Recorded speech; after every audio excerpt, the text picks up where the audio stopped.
see the Park Hill playing field as we give you an aerial view of this beautiful piece of the countryside here in St. Vincent and the Grenadines. And Charlo, good afternoon, how are you doing? Good afternoon, I'm doing well, and really good conditions for cricket. A little bit overcast, but no threat of rain whatsoever. Well, as you can see there, the outfield is bathed in sunshine. As I said, there's a bit of a cloud cover, but as per usual, there's that nice Atlantic breeze that continues to flow across the Park Hill playing field here today, and certainly we're looking forward to a very interesting and a game, hopefully with a lot of runs, Charlo. Well, we're looking forward for that, and the Windward Island Volcanoes winning the toss and elected to bat, and so Nepal is in the field, and Windward's starting with Captain Kimani Melios as well as Stefan Pascal, who is opening the batting for the Windward Island Volcanoes. Just to give you quickly the team: Kimani Melios, Kavem Hodge, Jeremy Salazano, Shadrick Descarte, Nicholas Redhead, Larry Edwards, Dylan Douglas, Stefan Pascal, Darren Ned, Asif Hooper, and Dean Brong. That's the lineup for the Windward Island Volcanoes. And for Nepal, it's Botel, Asif, Anil, Padel, Gaishan, Jora, Sampal, Karan, Casey.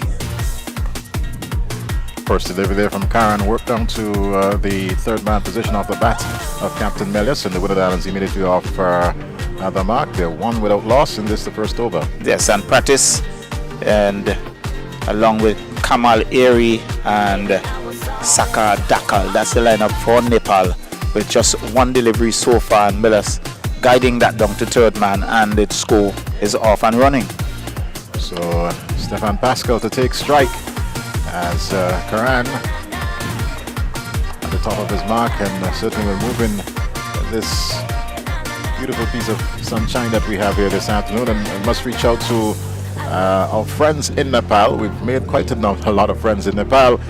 Certainly a pleasure to have you viewing this live broadcast today, and let's do hope that we got a very interesting game. One down the leg side has to be a wide, I thought. Well, seems to be brushing the tie pad on its way. But a good take there by wicketkeeper Asif, diving away to his left and gloving it, ensuring that there was no additional run to the total of the Windward Island Volcanoes. They're one without loss, and certainly we'll be looking for victory here today. Certainly, I think they would want to come back and come out with a victory, having been defeated in the first two practice games. This one has worked into that short third man position, now being picked up, and Stefan Pascal is off the mark. He's on one second run being scored here for the Volcanoes. And going back to the last game, after being 70 out without loss, they lost their way after Melios would have after losing was it Auguste? Auguste, that was the first wicket to go. Right, and certainly the Windwards lost their way. Yes, and very soon after we had Melios departing for a well-played half-century. Karan it is. This time to Melios, the captain. This one is just tucked into the onside. Player comes off the mid-wicket fence. There was a possible second there, but Melios would have none of it, sending Pascal back into his crease. And the third single of the Windward Islands innings. They're now three without loss. I think that was good judgment on the part of Melios, sending him back, because that would have been suicidal. Return was a good one. A very good return indeed. As the Nepal team, they've been certainly doing a lot of work at the Park Hill playing field, a lot of catching. One of the areas that they certainly need to improve on, and the captain spoke about, is the ground fielding. This one is right up in the block hole, and Pascal is on top of it. Just pushes it back up along the pitch, showing some respect there to Karan. Well, so far a pretty good over indeed. 5 deliveries, 3 runs on the card. I'm sure that Windwards would want to end this with a boundary, but Karan will have different ideas. That he has really been on the button, so to speak, so far in this over. Well, over the last two games, especially the last one, last Thursday, the openers to the winners have been quite watchful early on. And then start pushing it on. So we'll wait to see. What is their approach? It is the third and final practice game as Karan into Pascal. He just dries, but this one more into the pitch itself and bounce into the path of Karan. Picked it up quite nicely, and that's the end of the first over, 3 without loss. Very good over indeed on the part of Karan and Nepal. So starting very well. First over, just 3 singles. Melius is on 2, Pascal on 1, and definitely that's what they would want to continue. Without a doubt. So the Nepal team, when they are finished with this, they're going to be traveling to Houston, Texas. By the way, I understand that there was some significant rainfall. As a matter of fact, a superstorm was in Texas just a couple of days ago. Let's to hope that it has no impact on the infrastructure there, as the Nepal team will make their way up to Texas, Houston, to continue with their preparation for Cricket World Cup 2024. That's the T20 World Cup being played in the USA and here in the Caribbean. Here in St. Vincent and the Grenadines, we're preparing to host 5 games. And I don't know if you noticed that, but all poles are up. And this morning I noticed that one of the towers already had their lights in. Well, that's a very good sign, because yesterday there were no lights whatsoever. To this delivery, Melius up and over, and that's gonna one bounce into the fence, and that's the first boundary of the innings for the Windward Islands. Well, the practice was short and wide, giving Melius the room that he wants, and he deliberately played it over third man, 1 bounce across the ropes, and so pressure very early on practice, and he would want to tighten things up, but once he's loose, Melius would be attacking him. He's that kind of a player. Well, you certainly can give Melius that kind of room outside the off stump. You certainly make you pay, and such was the case in that last delivery. This one is well pitched up and racked him on the pad, but that certainly was along the leg side. No run resulting, and it's still 7 without loss. So I would say a good comeback delivery on the part of Practice, and Melius is wrapped on the pad but angling down the leg, and really no damage done. Half-hearted appeal. Stefan Pascal is at the non-strikers, and as Pascal is forced back here. That's Melius forced back. A loud appeal as he was wrapped on the pad, but umpire was not interested. And well, Practice certainly creating some early problems here. Well, that one cut back from outside the off, and he was really in no man's land. Lack of foot movement there on the part of Melius, and I think he was saved by an inside edge. So, as we said, a good comeback there by Practice, being struck for a boundary in his first delivery of this, the second over. But his last 2 certainly creating some problems for the Windward Islands captain, Kamani Melius, in that upright stance. This one, he drives, pass cover, that's going to find the boundary. Glorious shot, that's 4. Well, he gave himself some room and really opened up the offside and beating the short extra cover, who just looked at it. He had a dive, a despairing dive, and then looked at it, just go across the ropes for 4. So the second boundary in the over for Melius, then the total now goes on to 11. Well, one of the things, of course, in this game is that you ought to be looking to hit the right spots. The moment you go, off, you're certainly going to pay for it, and that is what happened to Practice. So, moves in once again to bowl to Melius, and Melius drives outside the off stump, misses it completely. Well, so too does the wicketkeeper. I'm looking, and it's buys. It is. Yes, he missed it. So that's so 4 to buys. the keeper.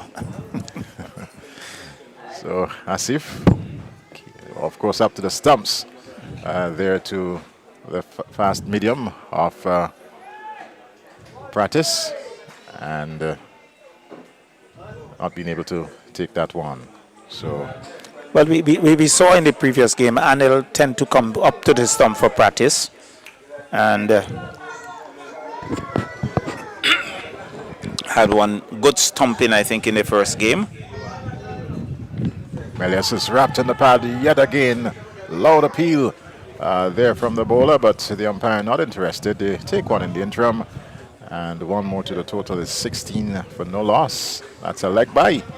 So at the end of over number 2, 15 without loss. I think what we note there, 16 without loss, going at 8 runs and over. But they practice getting that ball to come back into the right-hander, and I think that's creating a bit of a problem for Melios very early in the innings. Without a doubt, and uncomfortable there for Melios. There we see Stefan Pascal on screen. He's going to take strike, and there's going to be a change in bowling. Yes, Karan has been pulled out of the attack. It looks like Airy. Kamal Singh Airy looks like. Okay, the second of 2 Airy in the side. Yes, and for Nepal. Dipendra Airy, he got injured this morning, so he was pulled out. He was lined up to play, pulled out, and Sample came in. So Kamal bowls to Melios. Melios down the track, hoists this one high, and it might just very well get to hand. It doesn't, but good work in the end to avoid that boundary, and 2 in the process. And there you see, of course, a bit of frustration coming there from Melios. He was certainly kept in check there by practice the previous over, and without even having a look at Kamal, went down the wicket and skied that one. Well, really, a bit of a premeditated shot there, and really no need for it. It's still very early days yet, and but luckily for him, he got away with it, and he lives to fight another day. Melios is on 12. This one is bowled. Neck and crop. Knew absolutely nothing about that one. And certainly that's Nepal striking early, taking the first wicket. Well, I think if you looked at area a while ago, he's showing that one was leaving the right-hander. Here we see it on screen. Very good delivery indeed.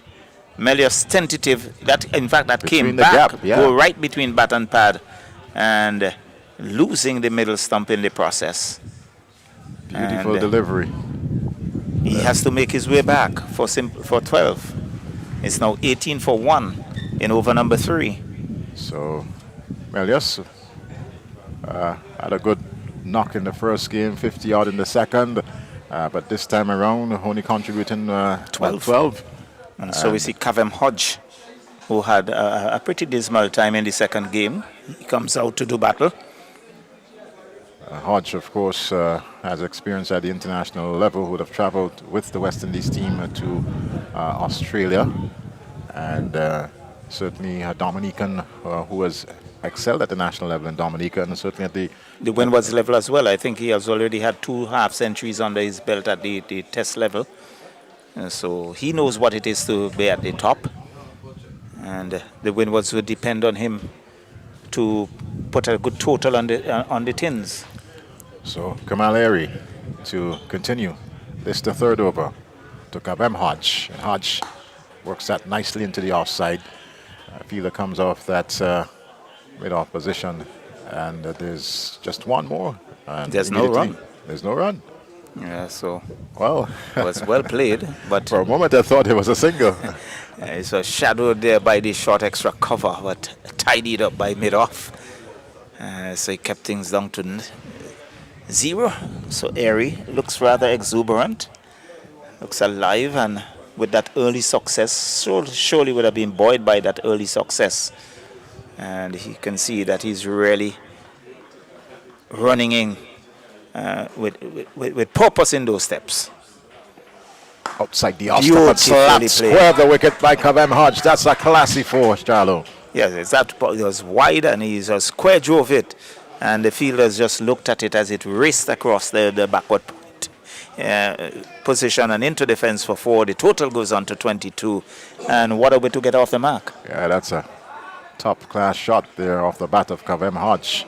Outside the off stump, and he rocked back and cracked it square the wicket, and it raced across the outfield here at Park Hill, and the Windward Islands are now 22 for the loss of 1. So Kamal Airy, fairly good first over, troubled the Windward Islands captain Melios, and plucked his middle stump out of the ground. But Kavem Hodge, certainly with different ideas. He's just about the top of that 30-yard circle. Break into a couple steps now and races in. Passes umpire Butler. And Hodge drives aerially, but this one finds the fielder there at mid-on. And in the interim, 1 run added. Definitely. So it goes on to 23, and Hodge with that, he goes on to 5. Pascal, who has barely been a spectator in the last few deliveries, he comes in to strike. He's on 1, and certainly would want to put a decent total to finish this practice game with a good score under his belt. Airy. Yet again, as we've lost the sunshine a bit, but that's not a bother. And this one is driven into that cover position. Captain Rohit Padel is there to pick it up. That's the end of over number 3. At the end of it, just under 8 runs per over, 7.8 or thereabouts. The Windward Islands are 23 for 1. Yeah, so I think Eric would feel very happy with his over. He picked up the wicket of Melios in his over, and just giving away, 7 runs? So pretty tidy over indeed, a successful one as well. At this level, you're going at under 8 runs and over. You can count yourself as doing well. Without a doubt. And there's yet another bowling change at the northern end. We see Gulshan. Kaishan coming into the attack. All right, replacing Pratis. So Captain Padel trying not to make these batters too comfortable. Swinging the changes. It's the 4th over and it's the 4th bowler. Exactly. So Gulshan, as he does a bit of a warm-up, and 1 or 2 little changes being made in the field. But Gulshan is now ready, and this time we bowl to Stefan Pascal, batting at number 3 today for the Volcanoes. In the previous game, he batted at number 4. And a young man who certainly can do a lot with the ball as far as bowling is concerned. But here's Gulshan. And Pascal is pulling at one outside the off stump. He's looking to probably pull that somewhere over the mid-wicket area. Didn't get any bat onto the ball. And the total remains at 23 for the loss of 1. Saw the umpire just indicating that's the 1 shot for the over. As Gulshan.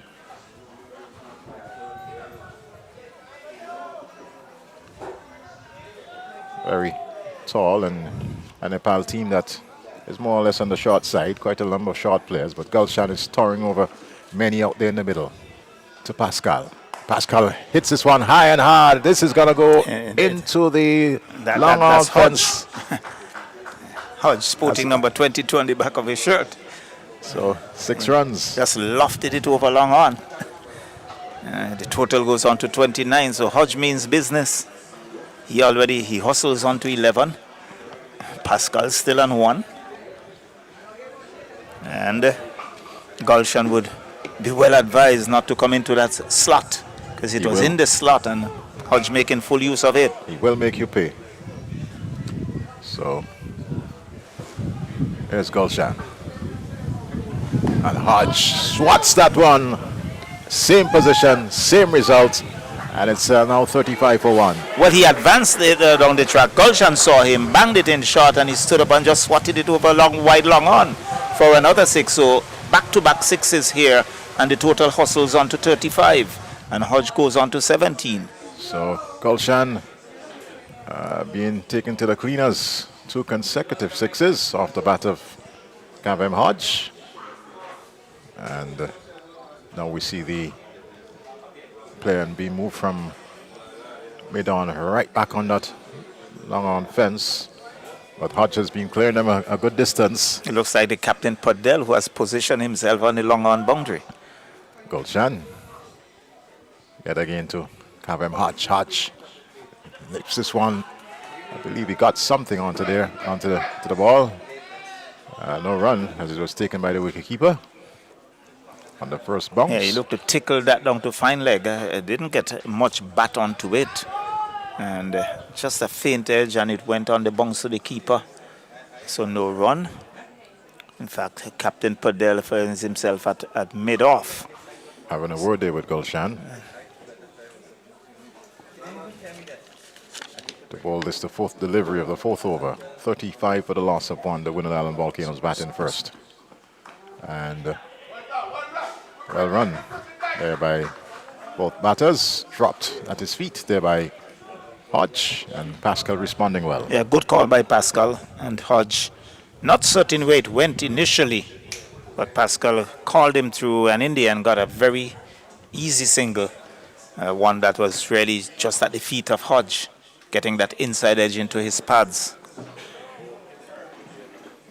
So 36 for 1 as Gulshan making sure that he has good control of that white ball, and this time coming to bowl to Stefan Pascal.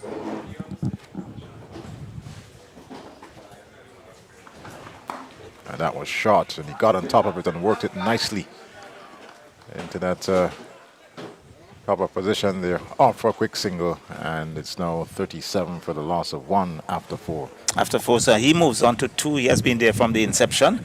Kavem Hodge, he's on 18, really going at a canter. So 37 for 1, just over 9 runs and over. And really quickly, we have turning around. Let's see, will there be a change in bowling? There is. I see Karan being brought back into the attack. Seems to be brought back. So bowler's been given a spell. Well, keeping them as fresh as possible by Captain Podell.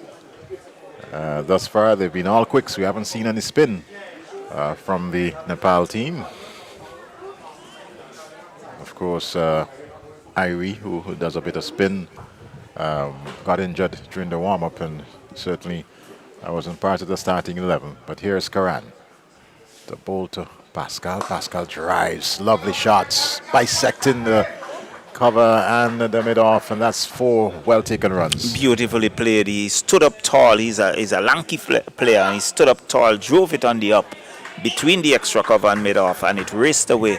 You really get value for your shots here at Park Hill, and it raced away for 4 as the total hustles on to 41. So Pascal immediately making a statement in this, the 5th over, as Karan turns now at the top of his mark, and will move into ball to the young Grenadian in an upright stance. Down the wicket, and pulls it into that mid-wicket position. They are looking for a second, but it was certainly not there. And there's Pascal trying to certainly mount the pressure, so to speak. Trying to put the pressure on Karan. Had a few steps down the track and worked it out to mid-wicket and got a single. So he goes on to 6, and Hodge and now comes into strike, taking guard from umpire Butler. Butler, former St. Vincent, Windward Islands and West Indies.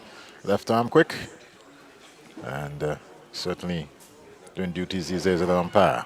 Hodge down the wicket, and this might very well be out.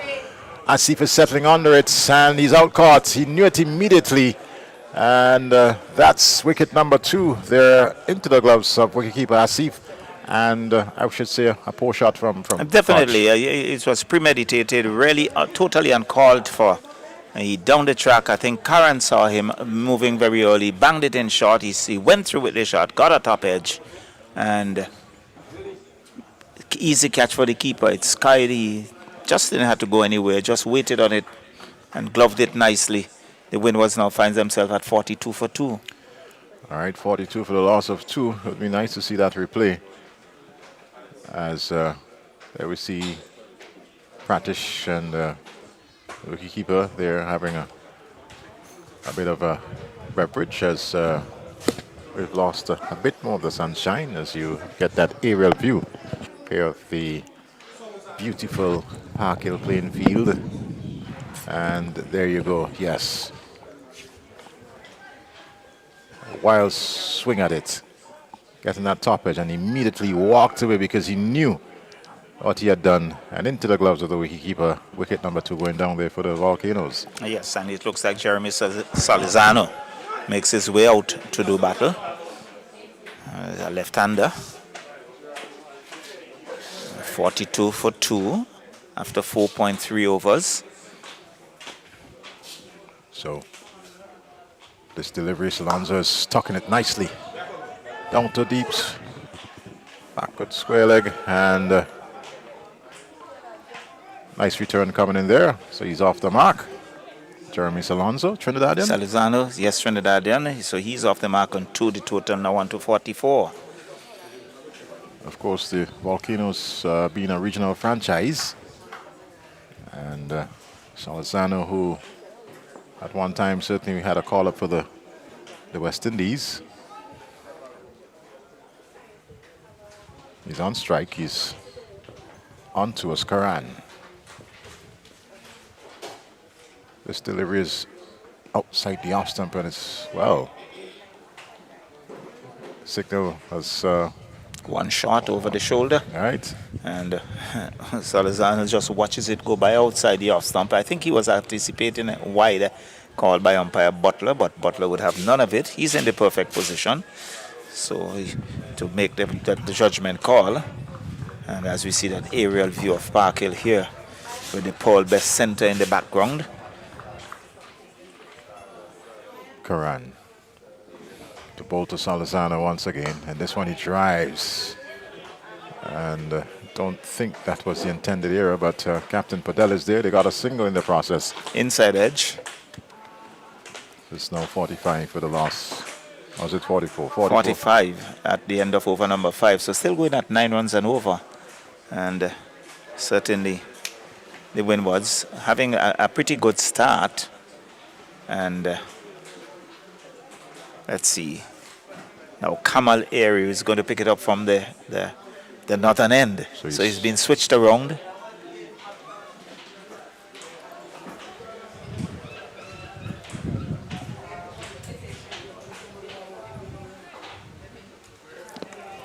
So Airy pulled up beauty to get rid of the Windward Islands captain in Kemano Melius. One that cut back between bat and pad and plucked the middle stump out of the ground. Elias contributing 12. Total now is 45 for the loss of 2. And Airy this time from the northern end for the first time here today at the Park Hill playing field to batter who... And he's out caught behind. Yes. Beautiful delivery. Yes. And he was fishing at it. Again, the lack of foot movement on the part of Salazano. He fished at it, taken the outside edge. Good catch there by wicketkeeper Anil. And Windward's into further trouble at 45 for 3.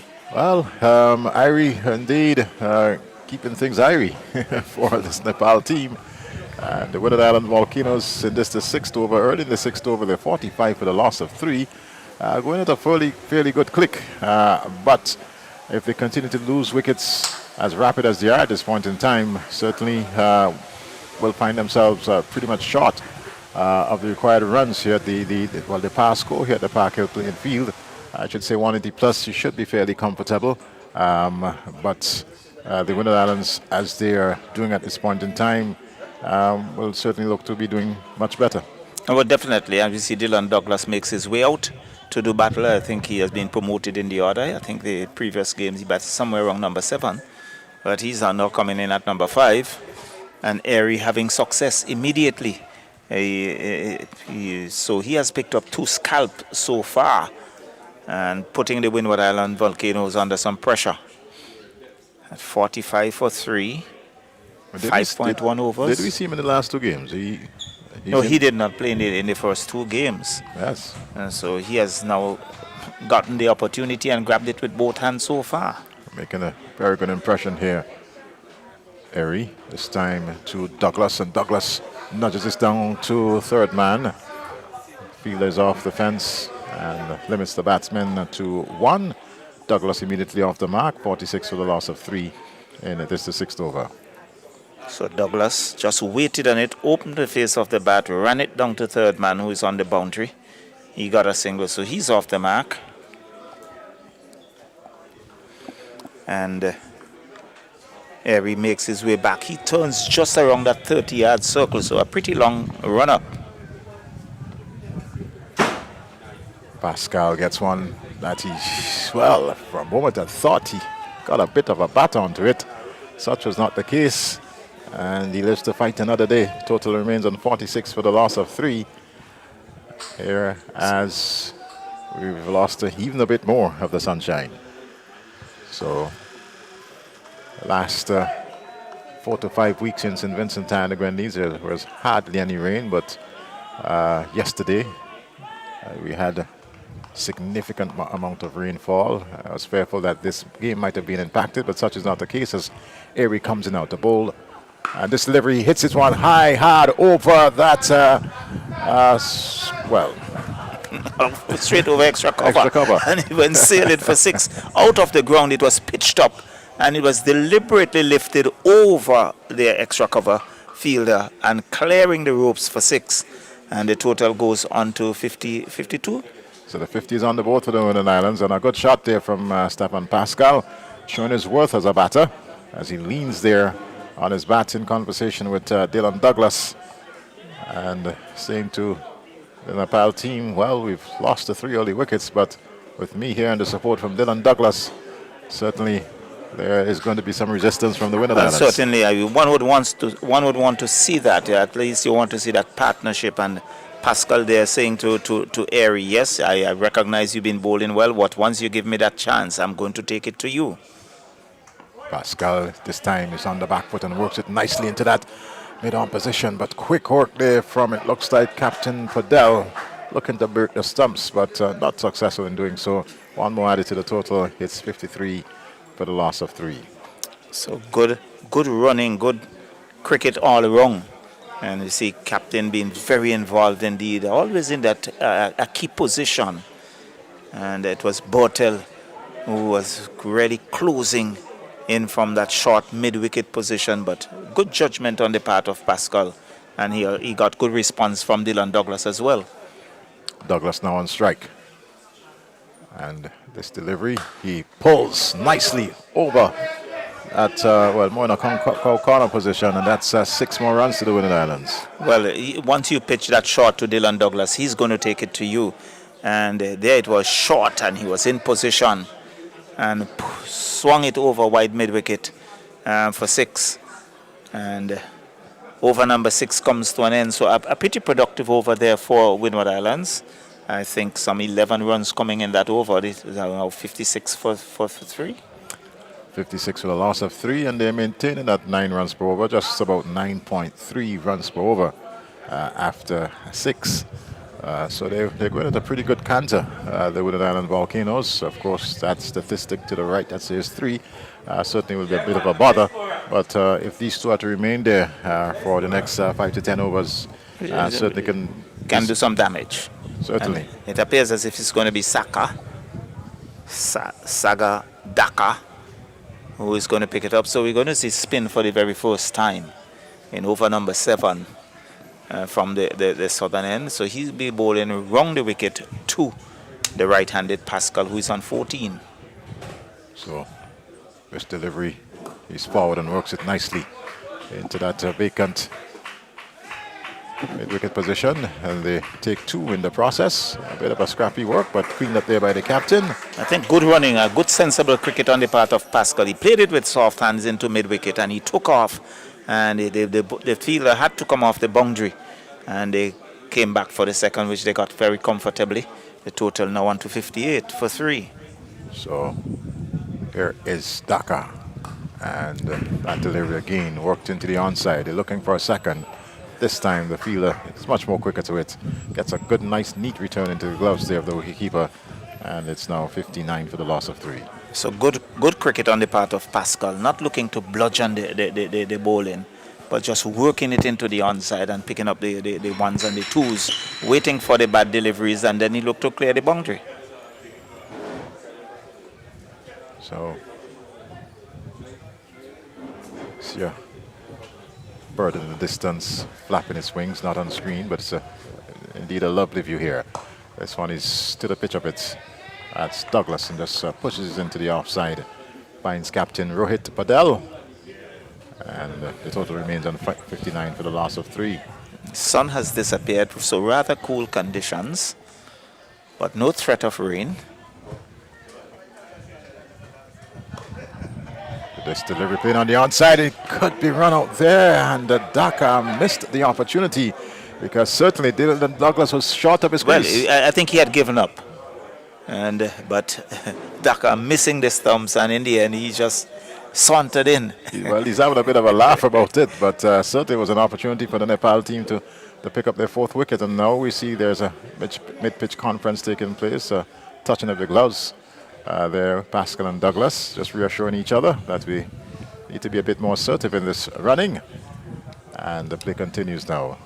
Dakal to Pascal. Outside the off stump, and he drives lovely down to long off. Feeders off the fence. That is Karan. And one in the process. Total now to 64. 64 for 3. I think there's just one delivery to come. So a pretty tidy over so far. Yes. On the part of Dakar. Dakar. This time goes to Dylan Douglas, and Douglas caught in 2 minds there. I think that one came back at him. Well, it was pitched, it jumped, and it was spinning away from him, the left arm going across the right hander. And in the end, he just dropped it to where a silly made off would have been. And the end of a pretty good over on the part of Dakar. That's a 64 for 3 at the end of over number 7. So still going at 9 runs and over? Still at 9 runs per over. 9.2 runs per over. The Windward Islands. And Gulshan will continue from the southern end.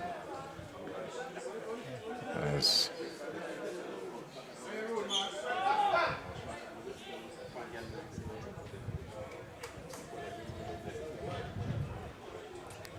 so we're into this, the 8th over here, and Stefan Pascal settles over his bat, and Gulshan moves past the umpire, and this one he tickles it down to that short fine leg position, finds the field in Karan, one more added, and it's now 65 for 3. The Windward Islands batting first in this final practice game for the Nepal team. Of course, they will be playing 2 games here in St. Vincent and the Grenadines. Should be taken on the Netherlands and South Africa. South Africa in itself is going to be a challenge for them. Also the Netherlands. Yes, I think they are going to come up against a much stronger opposition. And it's really going to ask for a lot from Nepal. Douglas forced back and works it nicely into that short mid-wicket position. Gulshan comes around to do the fielding. And one more off the bat of Dylan Douglas. He's now up to 8, 66 with a loss of 3. So Windward still going along, and they would look for a good partnership from these two, having lost 3 wickets rather quickly. So there's Gulshan, and as you may see on our screens, it's a little dark, but of course good enough lighting for play to continue, as there are some clouds in the distance. But Gulshan with different intent. This one is pushed down to long on. The fielder comes in, gets the ball quickly back into the glove there of the wicketkeeper. And one more to the Windward Islands. They're now 67 for 3. So far, a pretty tidy over by Gulshan, keeping things tight.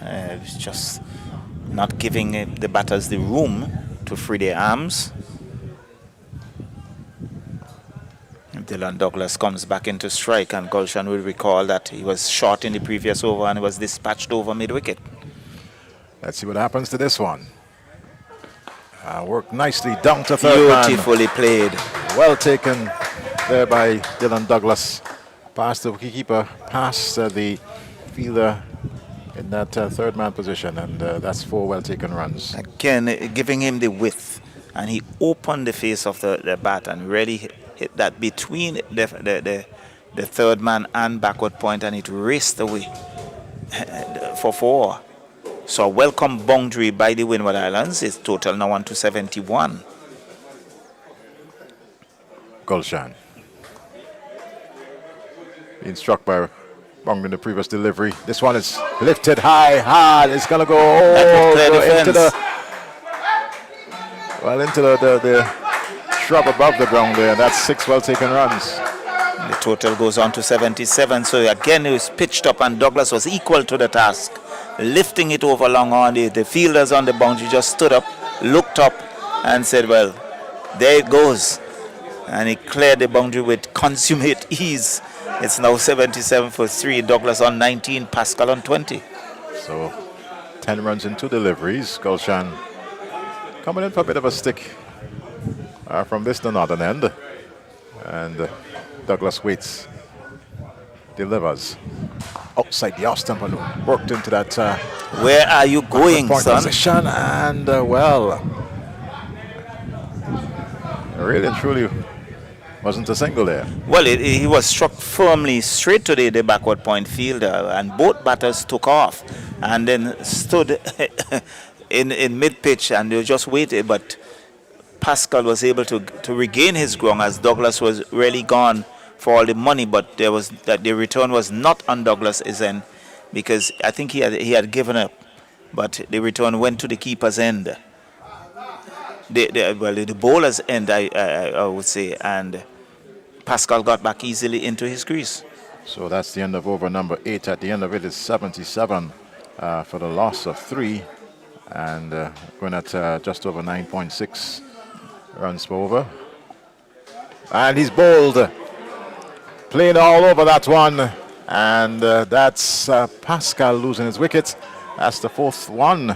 Yes, so it's 77 for 4. What Pascal did, it was tossed right up. I mean, the Yorker length delivery.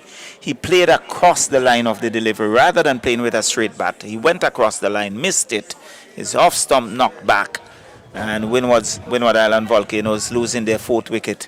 Now 77 for 4. As we see Darren Ned making his way out in the middle. So, Ned had a little cameo on Thursday. Yes, youngster with some ability.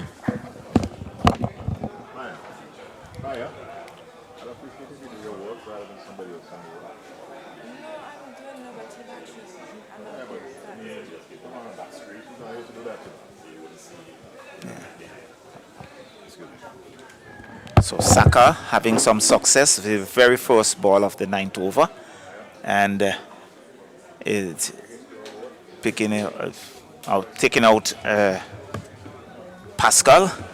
So 77 for 4. Windward Islands in over number 9, and so Dakar will now bowl to Ned. Ned looks around the field.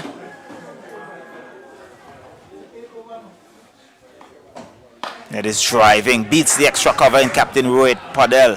As if sweeping around the cover boundary, picked up, fires it in, not taken cleanly by Dakar. And a single, the total goes on to 78. And Ned, he's on 1. It's Douglas who is on 19, comes in to strike.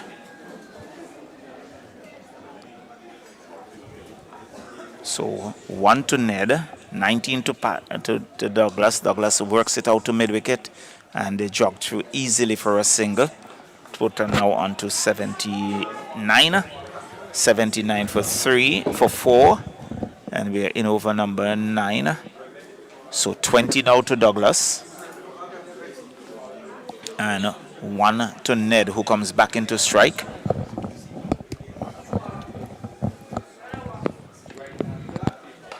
And there was Ned reaching forward and just working it very softly on the onside of the pitch, and Dakar skips around and picks up Ned down there. A bit of gardening under cool conditions,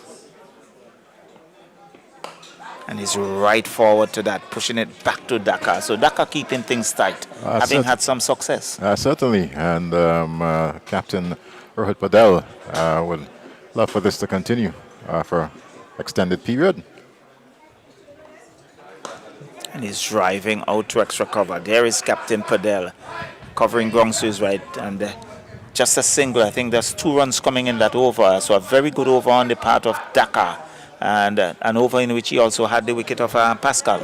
Well, a very, very, very decent over there from Dhaka, and tightening the screws on the Windward Island Volcanoes. They're 79 for 4. Very importantly, picking up a wicket in that over. And without a doubt, it's now a situation where the Windward certainly will have to consolidate. But at the same time, Nepal not taking their foot off the gas, so to speak, and certainly pressing on. Well, looking to keep the pressure on. So we see a change in bowling at the northern end. And in fact, it's going to be Practice who will come back into the attack. And he'll be bowling to Dylan Douglas. Well, Practice certainly had some early stick, especially from the bat of Melius. But this time bowling to Dylan Douglas. And pulled into that mid-wicket position. Fielders off the fence. Return that has Sanil jumping a bit, but was always going to take it. And it's now 80 for the loss of 4 in this the 10th over. So 80. Douglas goes on to 21. Practice would bowl to Ned. I think if there's a light drizzle, but very, very light drizzle. Not anything for play to be halted in any way. You see Ned just marking his guard, taking his time, not to be hurried in any way. A delivery that he's to the pitch of it and just forces it into the onside. And one more resulting 81 now for the loss of 4. So it's rotation of the strike, but so far Practice 2 deliveries have been on target, just 2 runs. And Douglas comes back into strike. He does some gardening. He's on 21, Dylan Douglas. And this one nudges it nicely down to that fine third man position. A real deft touch. Yes, it was. You know, it just opened the face and just nudged it between the keeper and third man, and he raced away for 4. The total now on to 85. Practice again finds himself on the receiving end. Ah, yes. And Dylan Douglas showing his class there. As you said, nice deft touch off the bat. Practice turns to the top of his mark. A delivery again, this time finding the point fielder. Or should I say that's more of a backward point. And no run resulting, the total remains on 85 for 4. Well, some 2 deliveries remaining in the over. Dylan Douglas on 25. And Darren Ned, he's on 2. 85 for 4. We are in over number 10.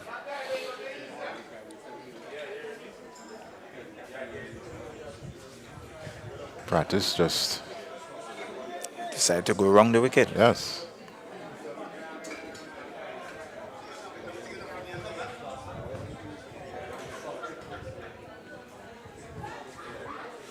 And Douglas drives on to long on and finds the fielder. 1 run resulting. Slaps his pad in the process. I was thinking he should have gone over the fence with that one. Well, didn't get through, got a single. Total goes on to 86.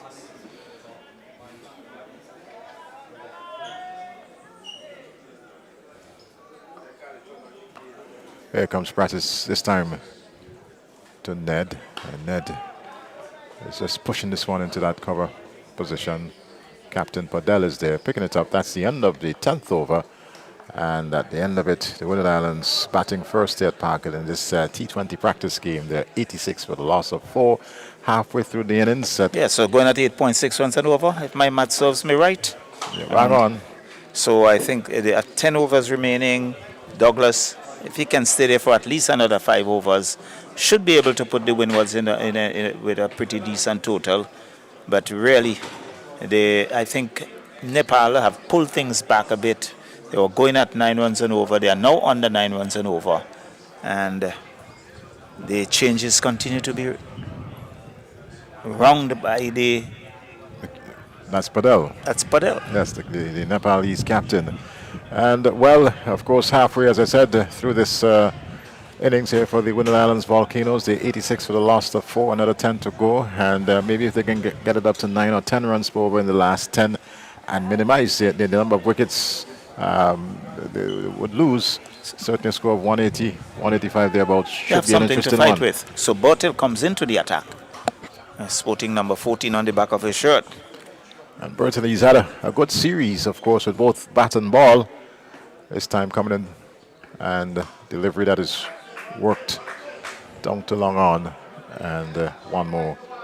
Now 87 for the loss of 4. So that's Douglas moving on to 27 as the young Darren Ned. Just making sure that his guard is correctly marked. And here comes Bertel. Ned pushes into the onside. And Bertel goes around fielding to his own bowling. One more added to the total, 88 for the loss of 4 wickets. So they're just about knocking it around and waiting for that loose delivery to Pongs. But good, sensible cricket on the part of Windward because they have lost a few wickets and it's really in a rebuilding process. So here's Bertel. Delivery. The batsman appeared to be in two minds there, Douglas. I think he got the googly. That one came back into him. He was opening up to hit it on the offside. It came back into him, and he had to adjust and got it down to a long on position and got a single. So they now will continue as Bertel comes in once again. It's time to Ned. He's down the wicket and he's stopped. Wild swing by Ned. And keeper Anil making no mistake. And you can see the disappointment on the face of Dylan Douglas. Really totally uncalled for. You have lost 4 wickets. You're in a rebuilding process. No need for that wild swing. He was looking to use his feet. Didn't get to the pitch. He was beaten all ends up. An easy stump in there for Anil. And the total now 89 for 5. So 89 for the loss of 5. Darren Ned. Certainly just giving it up there. And there you have a look at the main pavilion at the Park Hill playing field. Again, a nice, lovely playing field nestled in the northeastern side of St. Vincent and the Grenadines. New batsman coming to the crease, I believe it's Descartes. Yes, this is Descartes.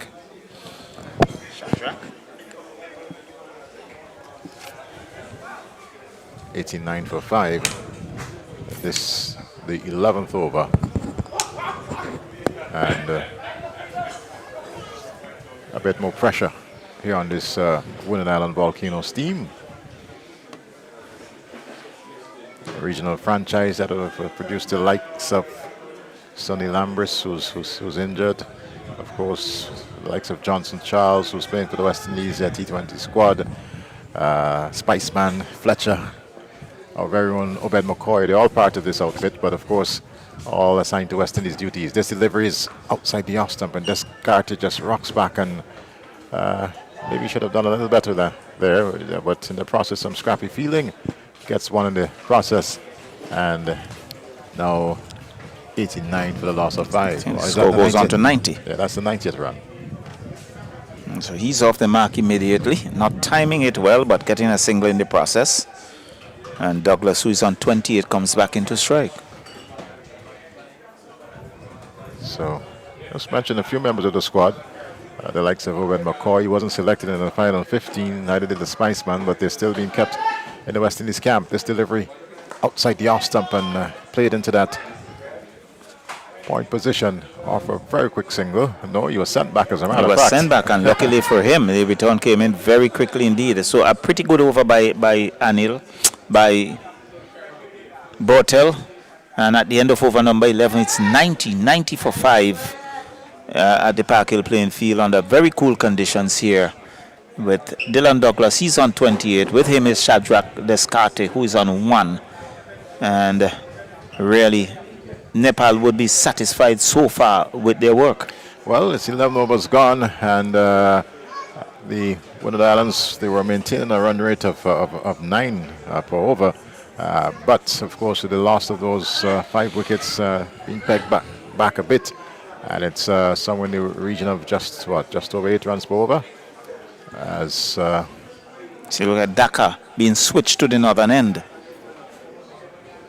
there you have a nice aerial view of this very lush outfield here at Park Hill. And Shadrach Descartes settles over his batters. Saga Dhaka bowls, and this delivery tucks it off the legs into that square leg position. Fielders off the deep square leg boundary, picking it up, and one more added to the total. So he goes on to 2, and much appreciative crowd here at the Park Hill playing field. And it's really customary, once there's cricket at Park Hill, you do get that appreciative crowd who would always be here taking in what is going on. Douglas pulls and pulls. Well, that's gone. That's 6.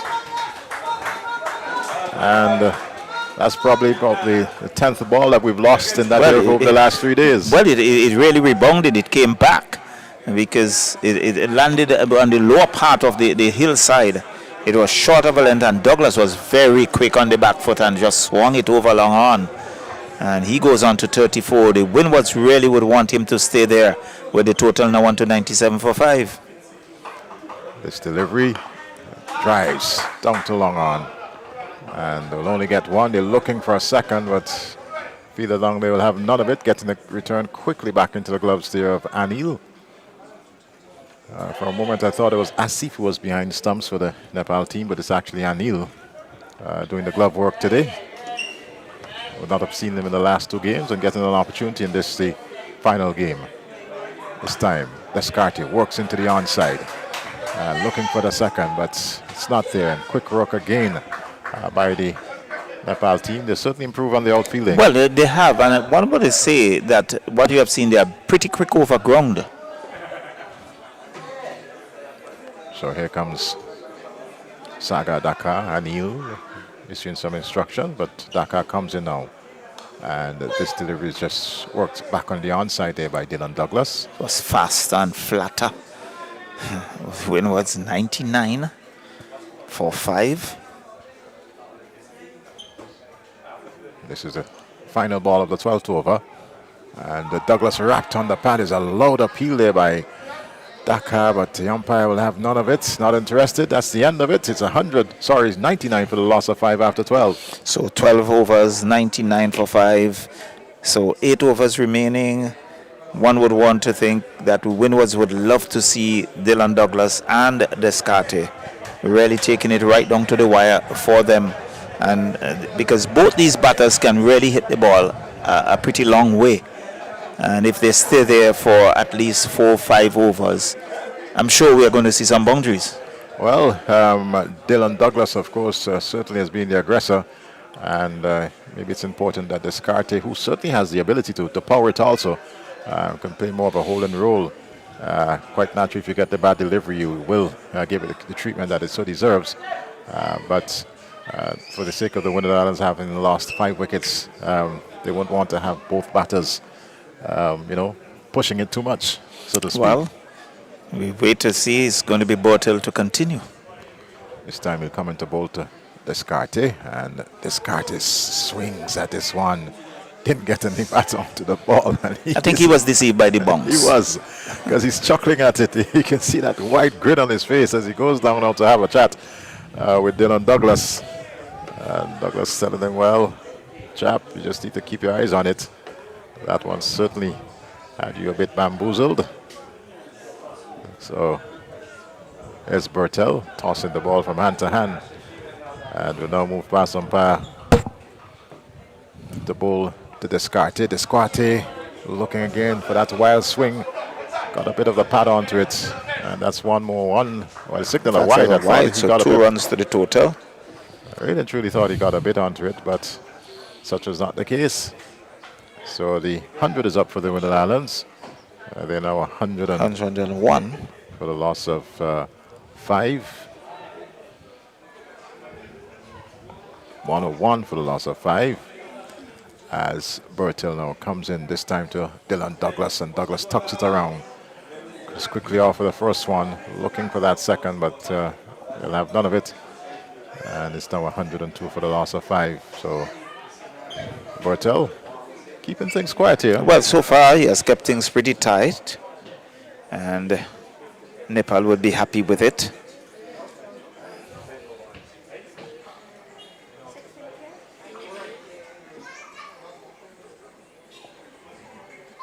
Descartes pulls this one nicely. That's 6. And that is what he was aiming to do for the entire over, and finally getting the bat I off the think ball. the third attempt at that shot, and in the end he made good connection, sailed over the backward square for 6. The total goes on to 108, and he would need a couple more of that to push the Windward's total to somewhere in the, if you're looking at 170, 180. It's 108 for 5, and this the 13th over.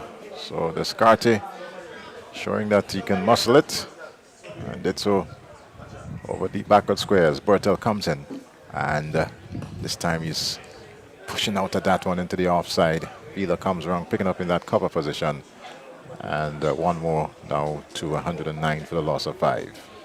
So Descartes was just content to push it into the offside. Swung the previous delivery for 6. It was not there for that shot, so he was content to just drop it on the offside and pick up the single and bring Dylan Douglas back into strike. There comes Bertel once again. And delivery that is pulled down to long on, and one more resulting. So that's the end of the, is it the end of the 13th End over? of the 13th It over, is. 110 for 5 here at Park Hill, and Douglas. In fact, I thought the over was completed, but we see Butler having a word and still at delivery. So there you had a look at the square here at the Park Hill playing field, the 2 pitches, and both would have been used over the last 3 matches, as Bertel comes in again to bowl to Descartes. And Descartes with that attempt, one bounce to deep backward square leg, and one more to the total. It's now 111 for the loss of 5. Well, Lord Nelson, he's on 11, 111 for 5 at the end of over number 13. Douglas on 37, but Descartes would keep strike, so 7 overs remaining, and these two would meet mid-pitch to have a conversation. You can see that smile on the face. I'm saying you didn't time that one well, but in the end he's still there. But Douglas signaling to the pavilion For the helmet, I maybe for the believe. helmet, so one anticipate that we are going to see the medium pacers coming back. It looks like Karan, Yes, Karan it is. sporting number 33 on the back of his shirt. And so Captain Padel continued to bring the changes. So there's Douglas with a bit of a grin on his face. Maybe he likes the faster stuff. Possibly saying, well, this is my turn to certainly put a bit more on the tins for the Volcanoes.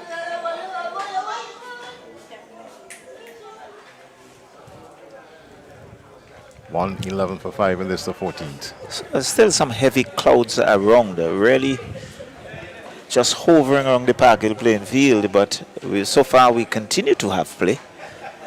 Just hope that we do not have any downpour. Descartes is forcing this one into the offside and can only find Rohit Padel in the way. And the Nepalese captain was having a little bit of fun with it. And you can see Descartes just rehearsing the shot, saying I should have hit that a bit squarer. And finding the gap. But he stood tall and just punched it out to extra cover, where Captain Padel picks up rather easily. So here's a stockily built Karan.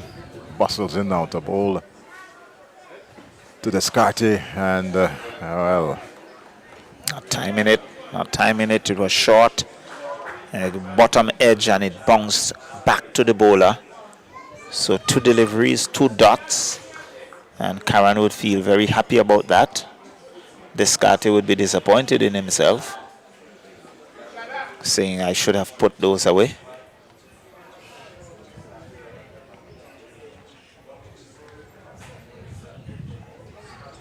So here comes Karan outside the off stump, but that's wide. It was high, it was wide, and absolutely no chance for this Carter to get a And bat onto it. signal by umpire Bayam. He was jumping, looking to slash that over third man, but it went above him. And the total now on to 112.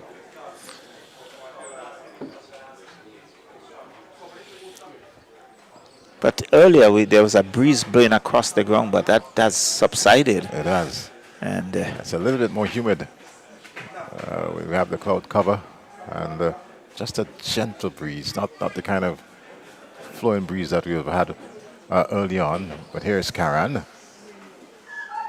Descartes just places it and, well, misfielded there. Just when we were talking about the good work in the outfield by the Nepalese team, Bertel letting that one through. Yes, well, I think their ground fielding has not been up to standard. They have covered grounds, they are getting there, but not holding on to the balls, and in the end sometimes giving away that single. And that was a perfect example there from Bertel, where he got there, didn't hold on, bubbled behind him, and the batters went through for one.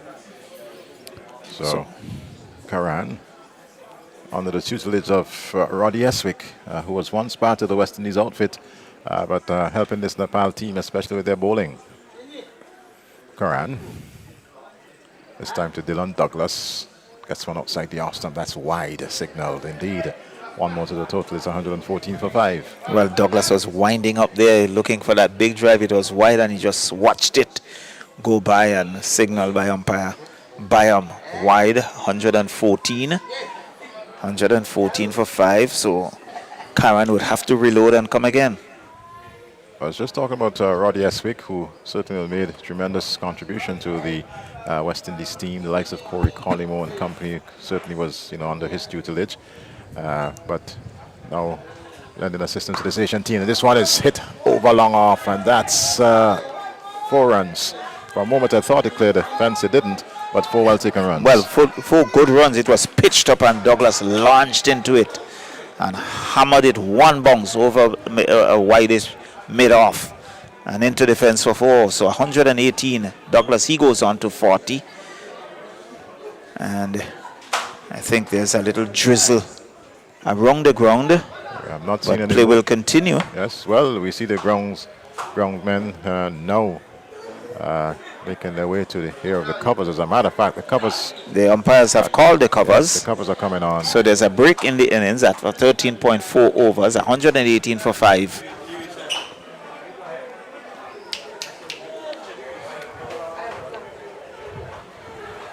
$118 for the loss of 5.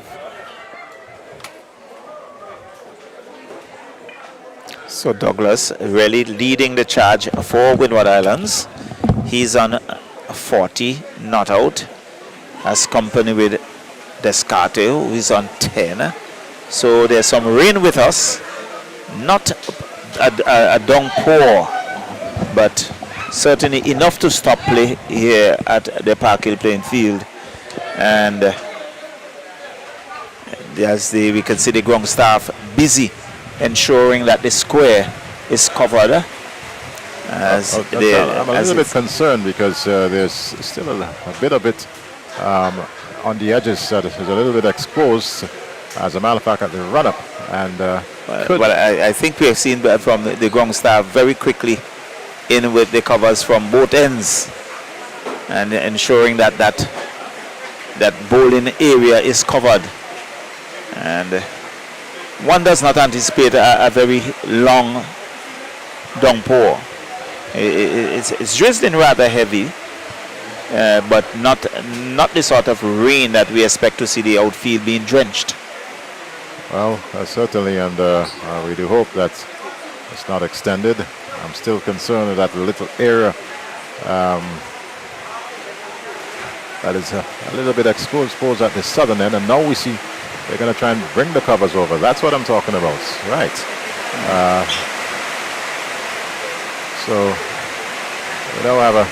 So we are being held up momentarily, and I'm certain that it won't be for long. I'm not anticipating this for any length of time, Eddie. All right. So after 13.4 overs. 1-1. 8. 8 for the loss of 5. The Windward Island Volcanoes batting first in this T20 practice game here today at the Park Hill playing field, and still very much in the middle. We have the reserve umpire having a look at the ground staff as they... It's Chelson Stowe from Beckwith. From Beckwith. The Grenadine Island of Beckwith. And the game being carried by umpire Byam and Butler. So the ground staff still tidying up.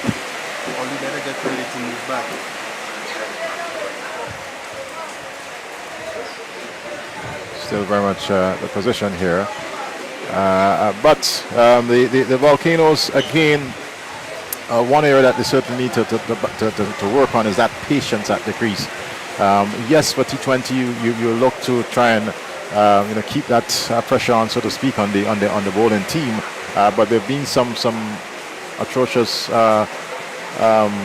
shots. Yeah, so I'm totally in agreement with you, Eddie. Some of the shot selection really leaves a lot to be desired. And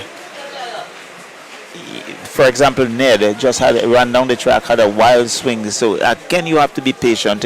There comes a time when you get a good delivery, and there's nothing wrong with giving it some respect, or you try to play with soft hands, try to get it into the gap, look for ones, look for twos. And if you keep turning the strike over like that, no bowler like to be scored off all the time. He's going to try something, and so the chances of getting a bad delivery will increase, and then you get it. Here we are seeing a replay, and that's where Melios, where Kamal Airy got a very good delivery, coming back into the right-hander, right through bat and pad, knocking the middle stump back. Yeah, that was a beauty of a delivery. That was the delivery of the game thus far. And you see him wide on the crease there, getting it to come right back into Melios, who just pushed the foot down the track. No movement of the feet. And it's an observation with the contemporary batters. Initially, long ago, you find batters with the first movement would be back and across. Now, for contemporary players, that back foot does not move. They push with the front foot. And I think so many times it opens up that gap between bat and pad. And we see bowlers really going through that gap. It's something that they would have to work on, not to show what the coaches would have done and what they were saying to him. Look at their foot, just coming down the track there, their back foot, as you right, just anchored, and he went right through the gap.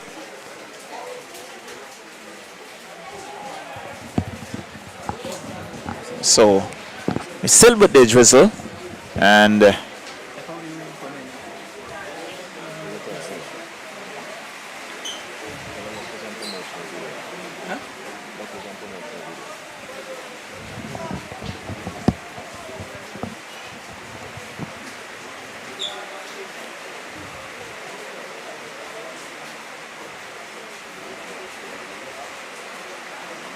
there was Hodge picking a practice out of the ground.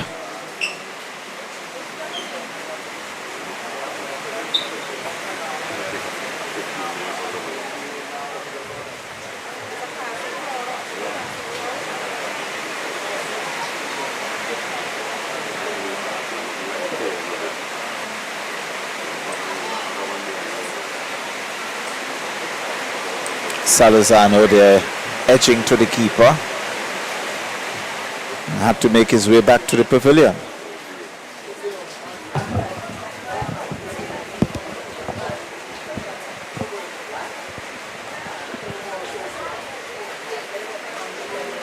There was Douglas just dispatching that over mid-wicket. All right, we're just having a replay of some of the early actions. Early action, certainly.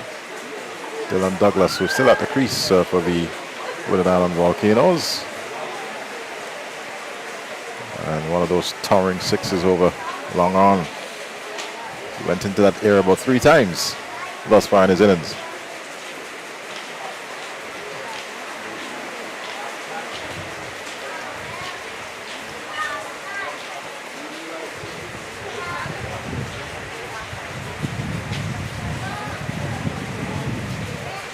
So the downpour continues, Charlo, and what we'll do is certainly just to give our viewers some of the highlights of what has taken place thus far.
Welcome back, and we're about to have the resumption of this game here this afternoon at the Park Hill playing field. We had an interruption due to rain. Charles, I don't know if you have any information as to if there's going to be any reduction in the overs? Absolutely none so far.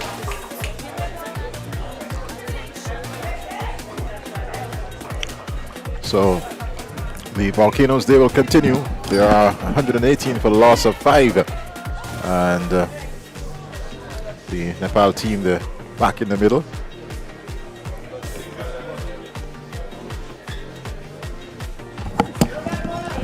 Well, from all information, Eddie, there are no reductions in the over, so we'll have the regular 20 overs. Once there are no further interruptions. So Karan will continue his over.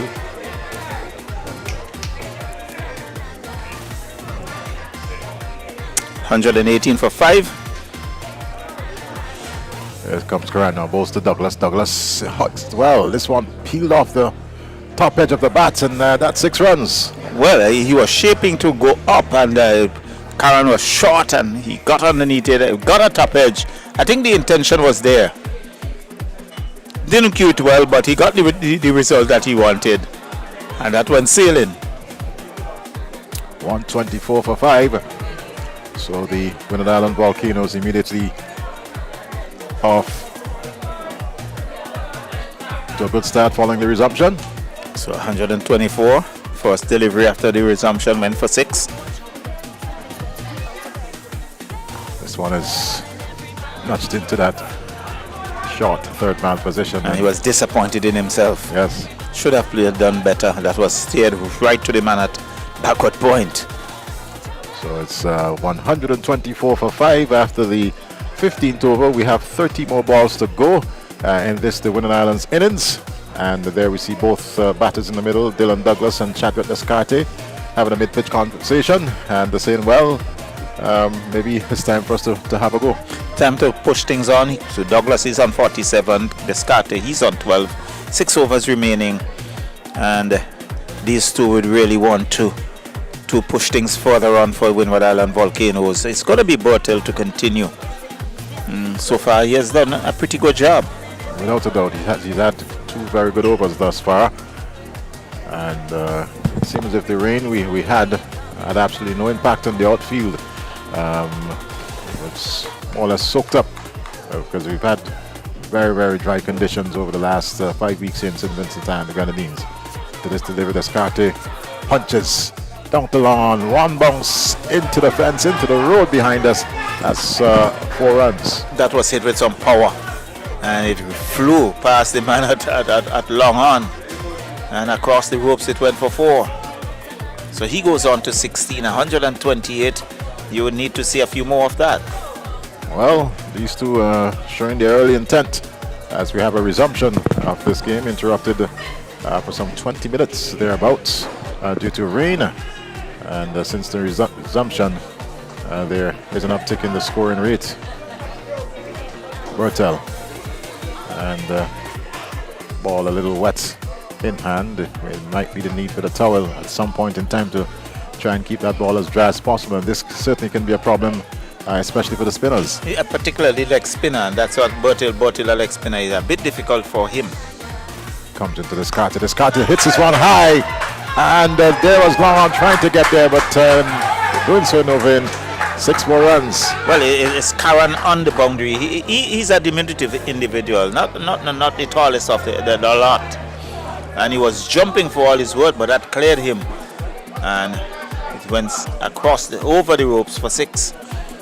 So business, these two showing that their intent, but there's still that light drizzle around.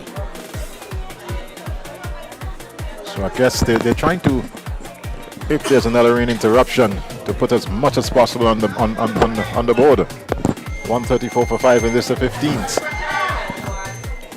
Pressure on Bertel as he comes in now to ball to Descarte, and Descarte hits this one high, way over just the roof here at the pavilion, the main pavilion. I think that is some adjacent lands cultivated on the other side, and that landed somewhere in that area. And really a good clean strike there by Descartes, who is showing his intent. And we mentioned that he has that ability to hit the ball a long way, and that was a good demonstration of what it means for Descartes. So pressure on Bertil. I think the first 3 deliveries have gone for 16. So, as I said, the intention of the Windward Island batters as they came back into the middle is to try and push on and put as many runs as possible on the board should there be another interruption. At this point in time, there's no threat of rain, but we can see some darkish looking cloud to that northeastern area. Well, we have a faint, some sunshine, not the brightest really. Bertel again to Descartes outside the off stump, and that signal wide. And umpire Butler. Bertel being pushed under the pumps. He decided, I'm going to pitch it a bit wider. I'm not going too close to Descartes at all. As you see here locally, I think he went too wide. Yes, looking to hide the ball. Here comes Bertil against Descartes, and outside the off stump, punched into the onside, down to that deep backward point position, and one more resulting. It's now 142 for the loss of 5. 142 for 5. And we're in over number 15. So Dylan Douglas, he's on 47, and he will pretty much want to get over that 50 mark and press on here for the Windward Islands Volcanoes. Had a 50 in the first game, and so he has had a good series, if you can say that. Bertel, it is. And the delivery he punches into the offside. Karan comes in, and one more to Dylan Douglas, one more to the Windward Island Volcanoes. Now 143 for the loss of 5. As Bertel will bowl now, this is final delivery in over number 15. Opening batter for Nepal, and he's had some good knocks in the series thus far. This time to Descartes, and outside the off stump, and he had to really and truly feel a long way for that one. He chased it, didn't get the placement that he wanted. In the end, just tugged it to the extra cover fielder. So over number 15 comes to an end, 143 for 5.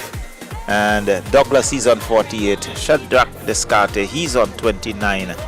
And 5 legitimate overs remaining in the Windward Island Volcano innings. Any predictions in terms of what sort of total you think they can muster at this time? Well, at 10 runs per over, they're going to get over the 190 mark, and that's a total I believe Captain Millis will certainly like to see his team achieve here this afternoon. They did 196 in the first game and had Nepal under immense pressure, and then of course remember Irie and Sompal just simply took it away. Definitely. And the second game total up to 170 odd, 179. They got 180. And the Windward Island Volcanoes, after a good start, just fell like dominoes. So Sompal comes back into the attack. And Sompal, of course, along with Irie, who's not in this game, had a good knock, and this one is pushed up to that mid-wicket position, and a bit of a misfeeling there. And there you well, see that's again what pressure does. Again, the misfield. Dylan Douglas, he was running, he was looking for the second. That's his 50, and he forced the fielder. He looked up, took his eyes off the ball, bubbled it, and Douglas was back easily for the second run. Well, Douglas, he scored an even 50 in the first innings, in the first game, I should say, and then he lost his wickets. Let's do hope that such is not the case. He's exactly in 50 once again, and with some 29 balls remaining, he really want to press on here for the Windward Islands. Delivery that he was looking to scoop, and got just the bottom edge. As he's looking at it, he ran a single there, but maybe just a little lucky there, Dylan Douglas. So 145 for the loss of 5 with an Island Volcanoes. Douglas is on to 51. And And Descartes, he's not out on 29, 146 for 5. As Sumpal. So Douglas 50 coming in, 28 balls, some 3 4s and 4 6s. Pretty good strike rates. Very good strike rate there on the part of Douglas. Faces up now to Sumpal outside the off stump and just works it into the offside. Picked up there by Asif, who's known more for his wicket keeping on the outfield today, based on the fact that there was an injury to Irie. And Anil being given the glove today, one of 2 wicket keepers in this Nepal squad as they prepare for the T20 World Cup 2024. So there's Asif getting a bit of a experience as far as the outfield is concerned, Charlo. Yeah, I'm sure he's enjoying it. He's on that deep long offense as here comes Sumpal to bowl to Dylan Douglas, and Douglas pulls nicely, 1 bounce into that final boundary, 4 runs. Douglas got into position very, very quickly indeed, and he really played it well. Away from just every fielder, there was a man on the long boundary, and he just swiveled and down to wide fine leg and into the fence for 4. So the 150 comes up after 15.4 overs, 151, and Douglas goes on to 55. You really want to push on here, and with good support coming from Shadrach Descartes, who's not on 30. The Volcanoes in this 16th over well set, of course, to get close to that 190 mark, as here comes Sumpal to bowl to Dylan Douglas. And this one he works into that short third man position, picked up there, 1 more run in the process, 153 for the loss of 5. I think Sumpal a bit disappointed. He was looking for the Yorker, but it was outside the awesome, and Douglas came down, opened the face of the bat, ran it down to backward point, and he went through for a single. And you can see the disappointment in Sumpal as clapping his hands as if he's saying, that's not what I wanted. 152 correction to score. Dylan Douglas now out on 56. Descartes now will face up to the final delivery of this, the 16th over, as Sumpal most pass umpire by him, and a delivery that he hits straight back over the head of the bowler. Fine shot, couple bounces. Sweetly played, bisecting the long off and long on. You don't have feelers in that direction, and it was deliberately hit over the head of the bowler and into the fence. It went for 4. So 60 on the card at the under 4 for number 16. Some 24 deliveries to go, and Descartes, he goes on to 34. Douglas 56. Sure, they will be having their eyes on 200. Well, at 160 for 5 after 16, exactly 10 runs per over, with another 4 overs to go. If they can maintain that 10 runs per over, it's 200 on the board. I'm sure they would have their eyes on that. So let's see. And it's Airy who comes back into the attack. He has had some early success.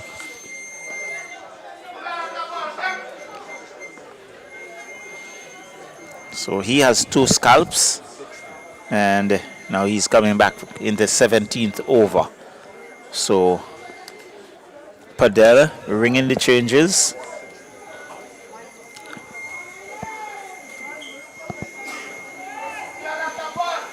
And it's going to be Douglas who is on strike under cool conditions. And Douglas is quite ready, but I don't think yeah. Douglas pulls over mid-wickets, and he might very be caught, taken, and a bit of disappointment there for Dylan Douglas, gone for 56, and of course a very important wicket there for Nepal. A very important wicket, but an observation here, Eddie, is that for every over that Airy comes in, he picks up a wicket. On the first ball. I think the very first over, I think he picked up a wicket in his second delivery. The second spell, he got it in the first ball, and here it is for the third over, he got it in the first ball again. So he has made that early impact for Nepal, and Douglas very disappointed as he really dragged himself off the field. But he goes for a well played 56, 156 for 6, and we could see Javadine Dong making his way out to do battle He's one of the many Bronx playing locally. And he can hit the ball a long way. Pretty strong lad from the Ovia area, north of the country. And he joins Shadrach Descarte, who is on 30. So Bronx, immediately he would be on strike. Dean Brown faces up and gets one right up, but he does well. Punches into the onside. Long on comes off the fence. He's off the mark. It's 157 for 6. Well, 157 for 6. And Descarte comes back into strike. He has been there for quite some time. So he would have to lead the charge here for Windward Island Volcanoes. And certainly he has shown without a doubt that he has that ability, Shadrach Descarte. To face now to Irie, who's taken up, what, 3 wickets? 3 wickets so far.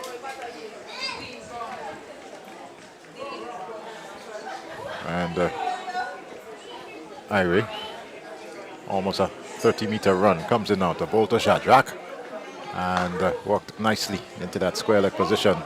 Asif comes off the backward square leg fence, and he should have been the one receiving in the glove, but tosses it back into the gloves of Anil. Well, you can see he's enjoying his field, the outfield for a change. And so the left-hand, right-hand combination, and you can see the fielders changing over, so too the umpire. Javidine Brown comes back into strike. 158 for 6. Descarted 35, Brown on 1. Here is Irie. And Dean Brown to this delivery. Works it fine.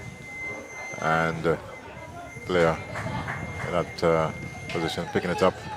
One more added. 159 now for the loss of 6. And just having a look at the fingers there of Irie, not on screen. Sorry, of Asif, who's on the fence there. They're heavily strapped, and maybe it's a situation where you might just well be given an opportunity to rest them. Well, certainly, and well, I think sometimes it has become a common practice now that players tend to put tape on their fingers more for protection. And wrapped on the pad, a loud appeal. Nothing there from umpire Butler. The scamper through for a single, and one more to the Windward Islands total in this, the 16th over. I think he got an inside edge into that because he was looking to whip it on the onside. 160 for 6. So Irie has, after that onslaught from the previous over, he's pulled things back here. Very nicely as well for Nepal.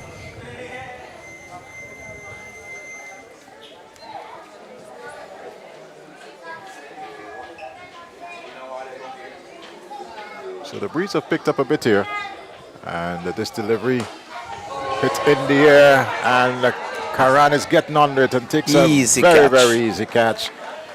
That's the 7th wicket gone there, and Dean Brown going for 2, 160. Well, it was a short delivery, and he was looking to slap that, taking the top of the bat. There it is, short and really about shoulder height, looking to slap it somewhere, got a top edge. Karan had short extra cover, had a very comfortable catch, didn't have to do much, and the Windward Island Volcano losing their 7th wicket. And they're certainly losing their way. You know, since the resumption, of course, you had Dylan Douglas and Descarte taking the attack to the bowlers, but since then, of course, they've lost Dylan Douglas, and now we see Dean Brown making his way back to the pavilion. So Airy has picked up 4 wickets. He's picked up 4 wickets, but very importantly, of course, pegging the Windward Islands back, and from a situation where they were in a possible 200, it might very well be 180, 185 if they can get that far. Yeah, so Asif Hooper, the left-hander, goes out to join Descarte, who is also a left-hander, and start changing bowling at the far end. We see Practice comes back into the attack. So Practice this time to bowl to Descarte, and outside the off stump, and he cracks it square the wicket. 4 well taken runs there off the bat of Descarte. I think that's a bread and butter shot for a left-hander. Short, wide, and he hammered it past backward point. That's the strength of a left-hander. And into the fence it went for 4 at 164 now for 7. So, and with that boundary, I think Descarte would move on to at least 40. 164 for 7. And practice, of course, will continue. But it's actually Gulshan from the northern end.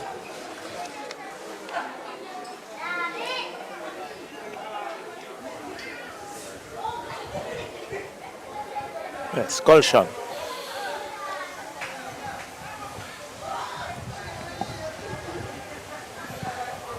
So we're having some changes in the field here. We're trying to find Captain Podell as to exactly his station.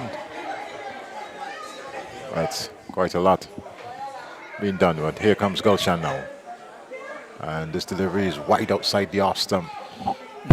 Scotty was thinking about pushing a bat at it, but even if he had done so, I doubt he would have gotten any bat under that one. He was shaping and he just watched it go by because he recognized that it was that wide. An umpire up front by him very early.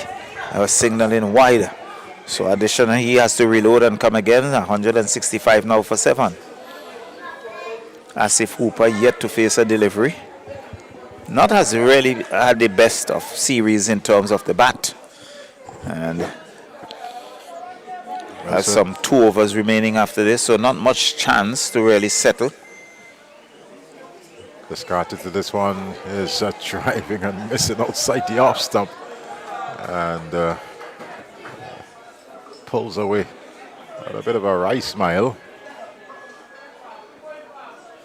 And now, as you saw in the background, they're looking to replay that shot that he possibly should have played in the first instance. Total remains at 165 for the loss of 7.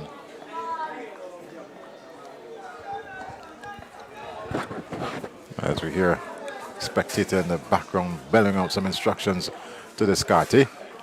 This delivery is up in the air and one bounce. Fielder comes around, stopped it in the process, and one more added. But I believe he was just a little lucky there. Well, he got a top edge.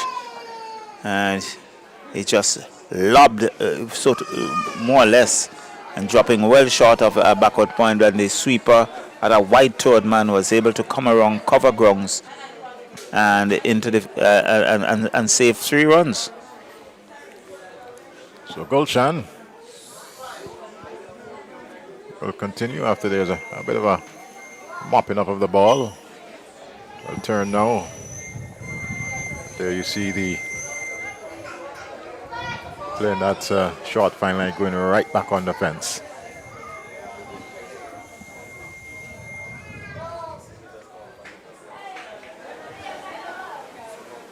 And Gulshan will continue. This time to Asif Hooper. Hooper pulls nicely and beats the fielder on bounce. 4 more runs. He's off the mark. In style. In style. Certainly. Short of a length into the hip, and he just pivoted and down to deep backward square, to the left of deep backward square, who couldn't cut it off, and it went across the ropes for 4. So 170 for 7. I think there's still a delivery or 2 in this over. Still 2 deliveries to go. So some 14 deliveries left in this inning. So the Winning Island Volcanoes, they're 170 for 7. And I should very much still be eyeing that 200-run target.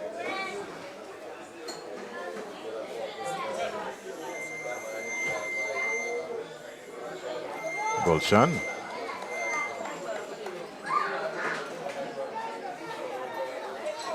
And Hooper was looking to work that again into that backward square leg position, but got it wide down the leg side. Signal there by umpire Bam. Didn't get any bat onto the ball, and 1 more added to the total. 1 more to be bowled by Gulshan. So it's 171 for 7.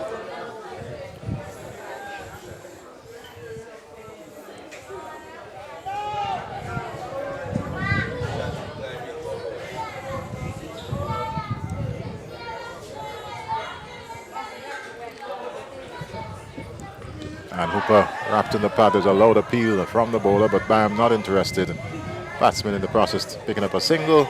That's the end of over number 18. So 172 Leg by for 7. signal. I think Yes. there's still a legal delivery remaining. Because I think there was a wide. So there's still a delivery remaining in the over.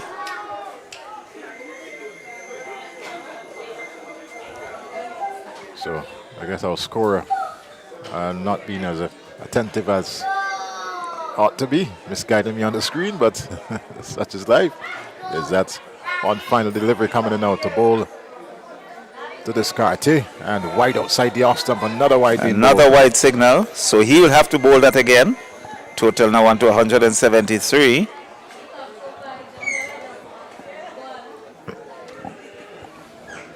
.173 for 7.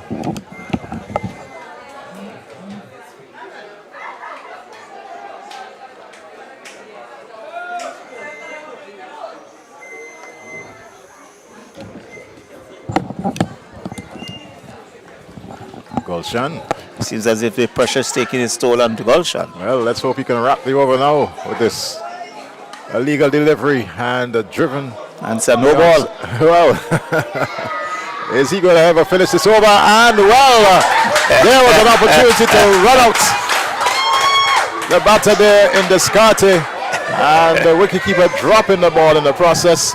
It's certainly a comedy of errors out there. It's total comedy of errors, and I think it was pretty suicidal on the part of Descartes. He coming back for that second, but the keeper really should have done well. Descartes should have been out by miles, dropping his bat in the process, diving full length in, and then the keeper tumbling over the batter. Really looking a bit comical. Certainly. So we're still awaiting for this over to be completed, and a bit of attention being given there to Descartes. The physio's out for the Windward Island Volcanoes, and she will now return. And this is something we see creeping into West Indies cricket. A lot of females are being given the opportunity to perform the duty as physio. We saw it, of course, with the St. Kitts Nevis franchise. As a matter of fact, it appears if the entire medical staff were all female. Well, there's performing the roles. There's no separation. So this has been a very long 18th over. And it's good to see females are now taking up what was traditionally that male role. And we have seen it even in the construction industry. Gulshan goes to Descartes. Descartes hits this one high, over, long off, and posed a bit there for the camera. Lovely shot off the bat of Descartes. Well, it was in the slot, and he just lifted it. And that he is saying, that's what I want, right in the slot, and he just lifted it over wide, long off for 6. And the total now 181. That's the completion of over number 18. Finally, I believe it was a 10-ball over. Yeah, it was a pretty long over indeed. Some 3 wides and a no ball. And 18 overs, 2 overs remaining. Descartes, he's now 149. 9.5 century. Asif Hooper is with him, he's on 4. And they have that long mid-wicket conference saying, perhaps strategizing how they're going to deal with the last 2 overs. Well, 12 balls remaining, 19 more will get them up to 200. They will certainly want to push over these two, Hooper and Descartes. Both, of course, they know how to bludgeon, if I can say this cricket ball. And the Nepali attack certainly will want to ensure that they restrict these two here in this the 8th wicket partnership for the Windward Island Volcanoes as Irie, who has 4 wickets under his belt. Final over, I'm sure he's eyeing that 5 wicket, as we would say, a 5-er. Well, let's see if he can make some damage here as Asif Hooper repairs, and Hooper just pulls it into that backward square leg position. There comes Asif off the fence with a beautiful return into the glove of the wicketkeeper. So he's really and truly doing some fine work there in that backward square leg position. Yes, he's doing some work, and 2 runs to Hooper, who goes up to 6, the total now 184. And sure, Airy would fancy himself picking up a 5-er. Well, he has 5 more deliveries in which he can possibly do it. 184 for 7. Hooper at the end there will have different thoughts. And Hooper this time goes fine, and Asif couldn't get there this time around. Well taken there off the bat of Asif Hooper. Well, Asif Hooper, and there's Asif in the outfield, but Asif just couldn't cut that one off, and it went past him like a bullet and into the fence for 4. So Hooper now into double figures, and the total now rushes on to 188. So the 200 looks pretty much on the cards for the Volcanoes. They're 188 for 7, and this is the 19th over, with still some 10 legal deliveries to come. And Irie, who has certainly had a good day with the ball, picking up some 4 wickets, coming on for a little bit of assault in this is final over. As he comes in now to bowl to Asif Hooper. And Hooper pulls, and will only get one as Karan is in that deep mid-wicket boundary. And immediately we can see Hooper looking at the bottom of his bat. Not timing it, really hit the bottom of the bat and just lobbed out to a deep mid-wicket area, and he got a single. 189 for 7, and there you see Bertel doing a little bit of mopping up with that white handkerchief, and I will now move in now this time to bowl to Descartes. Descartes, that's into the final. And he clears the ropes. Wow. 6 runs there to Descartes. So I read an 89 for 7. And there we see Captain Padel coming over just to have a chat with his bowler. And just 2 more deliveries remaining. It's 195 for 7. So the Windward Island Volcanoes might very well be scoring the largest total in this tournament thus far. So Descartes 50 off 25 deliveries, 4 4s and 5 6s. So Irie, he's scoring boundaries.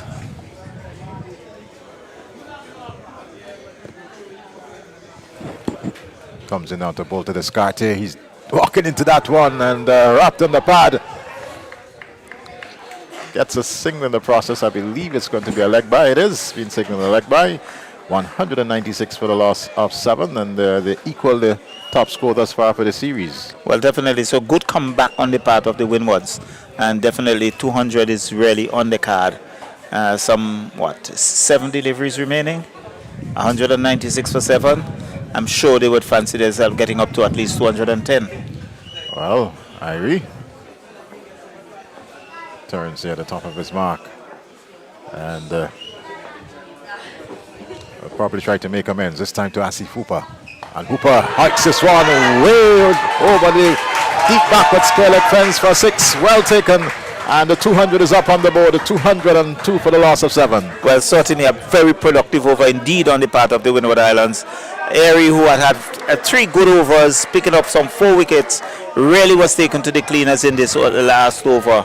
And both Asif Hooper and Shadrach Descartes enjoying themselves. Descartes bringing up his 50 off 25 deliveries, 4 4s, 5 6s. Asif Hooper joining the parties. He's on 17 with 1 6 and 2 4s. So with 1 over to go, 6 balls remaining. We think these 2 out there will probably like to push on to a 215, possibly. You never know, up to a 220. Well, certainly. Well, it's going to be some part of his. Yes, Sample to bowl the final over. And there we see Hooper and Descartes having a mid-wicket chat, and Hooper saying, well, let's go, mate. That's really take it to the bowlers in this the final over. The bowler, I should say, with Sampal.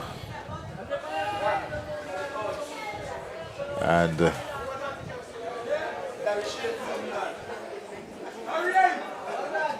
there's an aerial view. As you notice that the sunshine is back with us here at Park Hill. As you see those shadows. And here comes Sampal. First delivery of the final over. And Descartes hikes this one. He's possibly going to be out caught. He is out caught. And there goes wicket number 8. So immediately striking in this, the 20th over. You can see this guy here, so looking at the bottom of his bat, that coming off the bottom of the bat. But he has played a good hand. And really helped Windward Island Volcanoes to put a decent total on the board. They are now 202 for 8.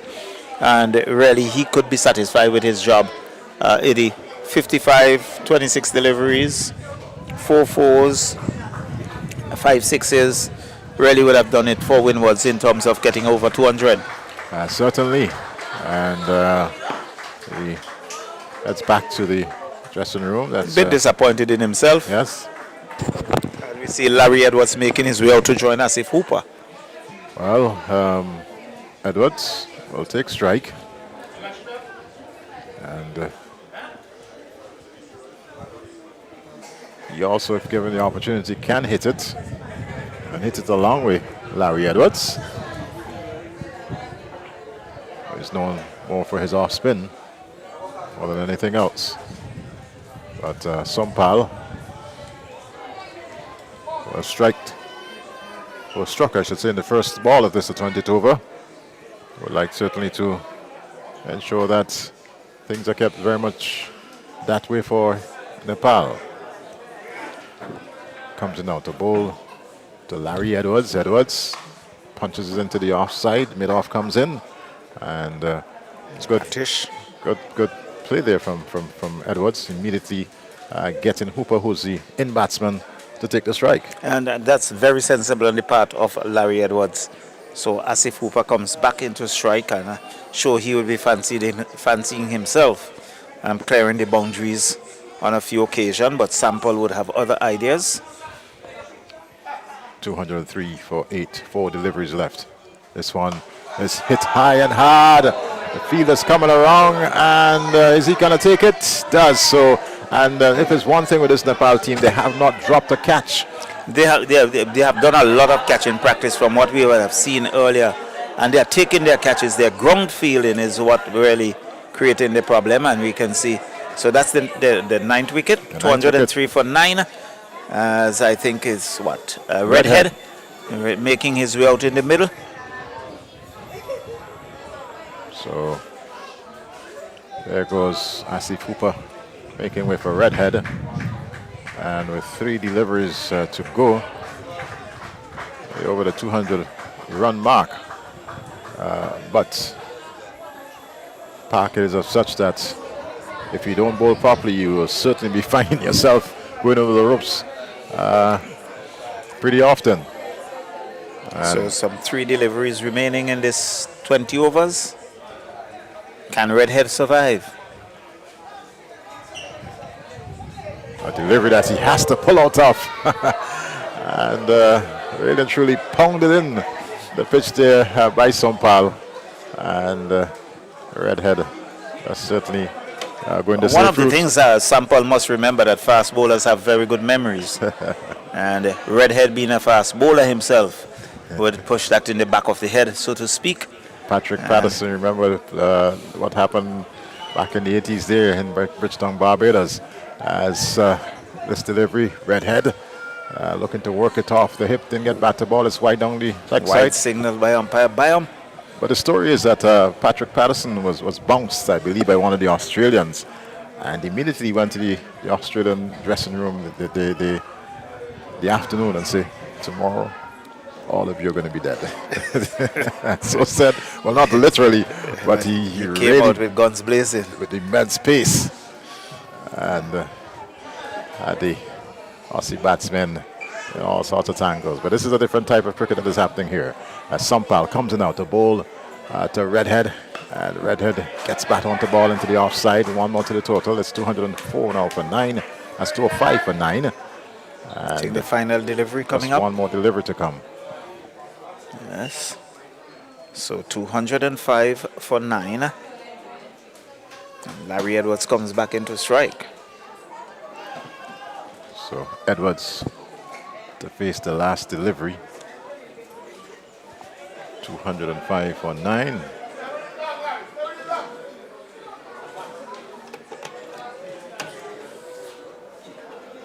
Sompal. Very long run up. To Larry Edwards, and he cracks it into the waiting arms there of Pratish. And it's 205 all out. Yes, 205 all out of the final delivery. And the win was getting 205, but Sampal coming on in the final over, picking up some 3 wickets in the final over. And really saw the demise, what we anticipate, what looked like 210 to between 210 to 15, ended up 205 for all out. All out. And I would think that the Windwards would still fancy their chances, having posted a defendable total. Well, 205 certainly is a good total on the part of the Windward Island Volcanoes. And we certainly commend the likes of Dylan Douglas, who certainly had a good innings. Melius, of course, in the early part. Descarte, yes. Asif Hooper with a little cameo to the end, and really would have done it for Windwards to ensure that they got over 200. As we can look at a drone shot, nice surroundings, really. And very appreciative crowd here at Park Hill as well. So one could understand, and there would be a lot of advice later when the Windwards take the field. So that's the tent that is facilitating the Nepal team here at Park Hill. We are going to take a break at this point in time. There will be a light roll applied to the pitch here at Park Hill, and when we come back, of course, the Nepal team, they'll be asked to score 206 for victory in this, the third and final practice game here in St. Vincent and the Grenadines, as they prepare for Cricket World Cup T20 2024.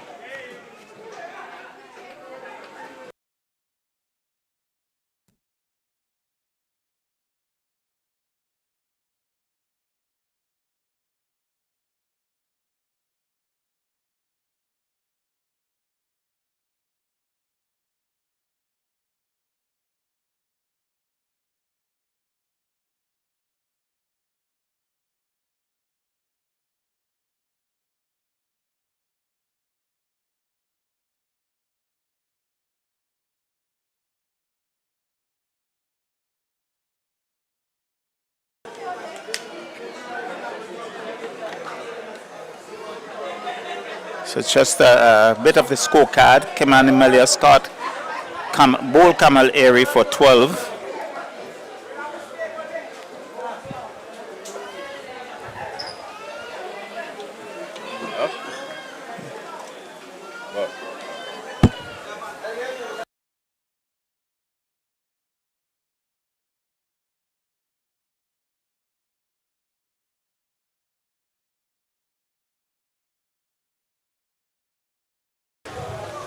So Melius, Bol Airy, 12.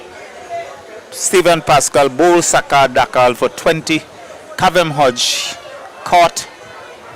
Asif, Bol Karan for 18. Jeremy Salazano was caught. Asif, Bol Airy for 3. Dylan Douglas caught. Gulshan, Bol Kamal Singh Airy, 56. Darren Ned, Stump Asif, Stump Anil, Bol Bortel for 3. Descarte, caught. Bortel, Bol Sample for 55. Dean Brown caught. Karan, Bol Kamal Singh Airy for 2. Asif Hooper caught. Gulshan, Bol Sample for 17. Larry Edwards caught. Practice Bol Sample 1. Nicholas Redhead not out on 1. And the bowling, Karan 3 overs, no maidens, 24 runs, 1 wicket. Practice 2 overs, no maidens, 15 runs, no wicket. Kamal Singh Airy 4 overs, no maidens, 44 runs, 4 wickets. Gulshan 3 overs, no maidens, 48 runs, no wicket. Saga Dakal 3 overs for 16 runs, 1 wicket. Bortel 3 overs for 35 runs, 1 wicket. And Sampal 2 overs, 16 runs, 3 wickets. That's a breakdown of the batting and the bowling lineup. And in a few minutes, we would see Nepal coming back to do battle here with the Windward Island Volcanoes.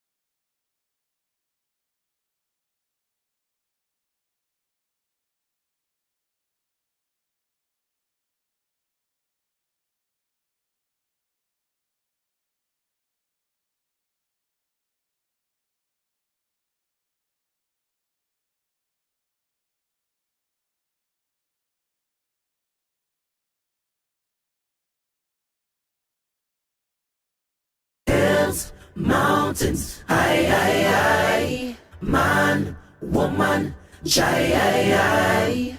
Proud, Vincent, hands up high, and let me hear you say.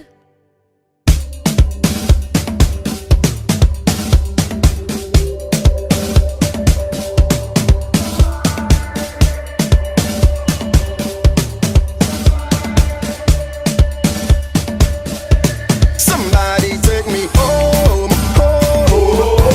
Somebody take me home, home. Somebody take me home, home. Somebody take me home. Hey.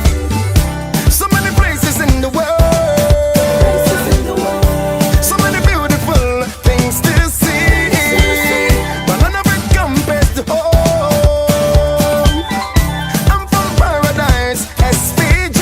So from the hills to the mountains, high, high, high. Every man, every woman, every child. If you're proud to be Vincent, put your hands up high, and let me hear you say, this island is mine. Jump and say, jump and say, jump and say. This island is mine. Jump and say, jump and say, jump and say. This island is mine. Jump and say, jump and say, jump and say. This island is mine. Wave and say, wave and say.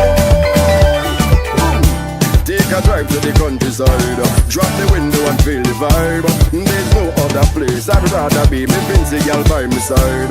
I tell them all the while, we don't have no gold nor oil, but we have wonderful people rich with beautiful smiles. From the hills to the mountains, high, high, high. Every man, every woman, every child. If you're proud to be Vincent, put your hands up high, and let me hear you say, this island is mine. Jump and say, jump and say, jump and say. This island is mine. Jump and say, jump and say, jump and say. This island is mine. Jump and say, jump and say, jump and say. This island is mine. Wave and say, wave and say. Hey, Vincent me come from, and I will never sell out my heritage. So if you're looking for me, don't worry, you can find me up in the hills. I'm doing it the Vincent way. I wish every day was Vincent Day. So if you're proud of your country, put up on your hands and say, from the hills to the mountains, high, high, high. Every man, every woman, every child. If you're proud to be Vincent, put your hands up high, and let me hear you say, this island is mine. Jump and say, jump and say, jump and say. This island is mine. Jump and say, jump and say, jump and say. This island is mine. Jump and say, jump and say, jump and say. This island is mine. Wave and say, wave and say. Whoa, yeah. Radler, Skinny Fellas. This island is mine. Oh, oh, oh, oh, oh, oh, oh.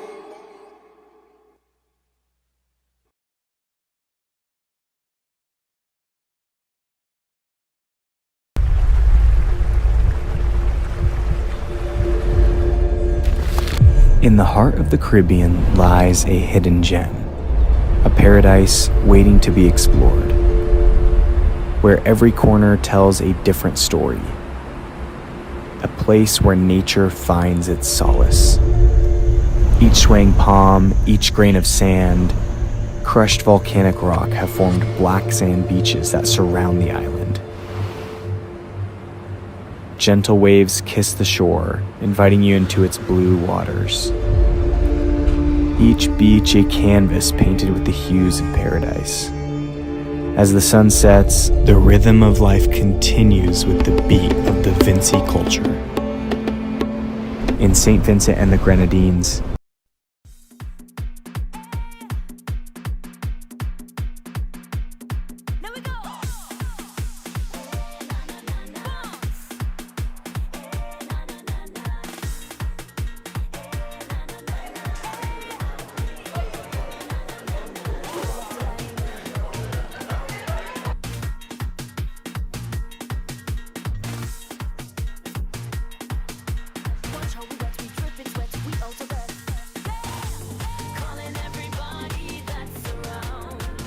response from Nepal as they seek to overtake the 205 set by the Windward Island Volcanoes. The Volcanoes out in the middle, and now we see Asif and Bertel. Not on screen just yet, but they are making them win to the middle for Nepal. Yeah, so Asif sporting number 9 on the back of his shirt, Bertel number 14. And these two would start the battle for Nepal. And it looks like Ned, who is going to start the attack from the southern end, the road end. And the northern end is the Pearl Best Center end. And cool conditions here at Park Hill. Just about 4:27 local time. And the whole matter. No interruption. We should be finished by 6. By 6, and I hope that the light does not become an issue as we get close to the 6 o'clock hour. We've lost the sunshine here. There's absolutely none here at Park Hill. There's certainly a bit of a cloud cover. No immediate threat of rain as this we see our first delivery. Ned. Ball is, well, couldn't keep it out of the fence there. He dived. There's right there for all his worth, but Nepal is off and 4 without loss. That's Larry Edwards. That was short of a length outside the off stump. He opened the face of the bat. That's Bertel. And ran it down to a wide third man. Larry Edwards on the third man boundary was running for all his worth. Dive. Got a hand to it. Couldn't keep it back. It went over the rope. So 4 runs to Nepal and they're off and running. So Bertel the batter. Ned to Bertel. And spanks it into the offside square, the wicket for 4 more. So Edwards being roughed up early. And this the response from Nepal. And it immediately brings a change in the field. So I think he's going to push in a point that was short of a length, and he stood up and just hammered it through point and into the fence for 4. So back-to-back boundaries for Bertil, 8 of the first 2. So pressure very early on Ned, and he would want to make some amends. Melios just doing a bit of adjustments. So the long on has been pulled in off the boundary and the point has been placed right back on the fence. Ned. And Bertel pulls over mid wickets. As a matter of fact, he spooned it. He's out caught by Descartes. For a moment I thought he had the power on it, but he skied it. And Descartes came in and took a very, very simple catch. Well, it's a very, very simple catch indeed. And just to the start of the innings, ADI was having a chat with the coach of the Windward Island Volcanoes. And he was saying he saw enough that if you give the batters the room, they are going to dispatch you. But if you could keep it close to their bodies, that they're not too comfortable with it. That was close to the body of Bertel. He was looking to pull that over mid-wicket. Didn't cue it well. Descartes at mid-wicket took a simple catch. And he has to make his way back. So early success for Ned. And that should do his confidence a world of good. Certainly. Having gone for 2 boundaries in his first 2 deliveries. Coming back in the third delivery to pick up the wicket of Bertel, who was really looking to be in fine flowing form here at Park Hill. But we've seen the back of him. 8 for the loss of 1, and the new batsman is Anil. So we have 2 wicket keepers in the middle, in Anil and Asif. Well, they would have to keep the bowlers out. They'll have to keep their wicket, certainly, as Ned mops his brow at the top of his mark. And will now turn as a new batter in Anil. Settles. And Ned passes umpire Butler. And played nicely into the onside. He was well behind it. Anil off for a single. And he's immediately off the mark. 9 for the loss of 1. So still early days yet. Trying to get 206 for victory. And Nepal in the very first over having 2 boundaries off the first 2 deliveries, then losing the wicket of Bertel in the 3rd delivery. So some 4 deliveries already and 9 for 1. Ned. And this time Asif, it spoons off the top of the bat for 6. Into that 3rd man position. Again, and one will say maybe a lucky yes, shot. Very fortuitous indeed. He was in no position for the shot. He was just waving the bat, took the top edge, and with the pace of Ned, flew over 3rd man, clearing the boundary by some distance for 6. So 15 for 1. And perhaps one looks at it now that they are going on the advice of the coach, keep it close to their bodies. So, a rather unfortunate day for Ned. He's gone for 15 thus far in his first 5 deliveries. He's picked up the wickets of Bertel. Very importantly, of course, Bertel, we know what he can do. And back in the pavilion. But quite fortuitous on the part of Asif, Muhammad Asif Sheikh. He's out. He's not out on 6. And Ned will turn at the top of his mark to bowl his final delivery of this, the first over.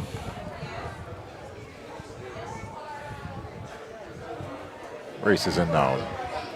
Bowls to Asif. And Asif for this one peels off the outer edge. And some good work down in that 3rd man position. Batsman, I believe, picked up 1 in the process. 16 for the loss of 1 after the first. So they got a good stop by Larry Edwards on the boundary there. That was traveling. It peeled off the outside edge and it was really traveling. Larry Edwards, I think, going to his better hand, and was able to stop it. And in the end, 16 for 1 at the completion of the first over. So a decent over for Nepal, but lost the wicket of Bertel in the process. Well, the Volcanoes will be pretty happy picking up the wicket of Bertel. Ned might be spanting a little. The fact that some 16 runs came off his first over. So one might say somewhat even Stevens in the first, as Redhead is going to pick up the attack from the northern end. And this tall Grenadian, stockily built, will certainly want to do as Ned did, to pick up a wicket or 2 in this his first over. So the opening pair, both Grenadians. Both Grenadians. Here comes Redhead. And holding to Asif, and Asif plays it down into that 3rd man position. That's Ned there under the 3rd man fence. Gets the ball quickly back into the gloves of Dylan Douglas. And the total is on by 1 to 17 for the loss of 1. Redhead. Those broad shoulders of his. And the kind of build that you expect from a fast bowler. Yes, he's about 6'3", 6'4", and broad shoulders.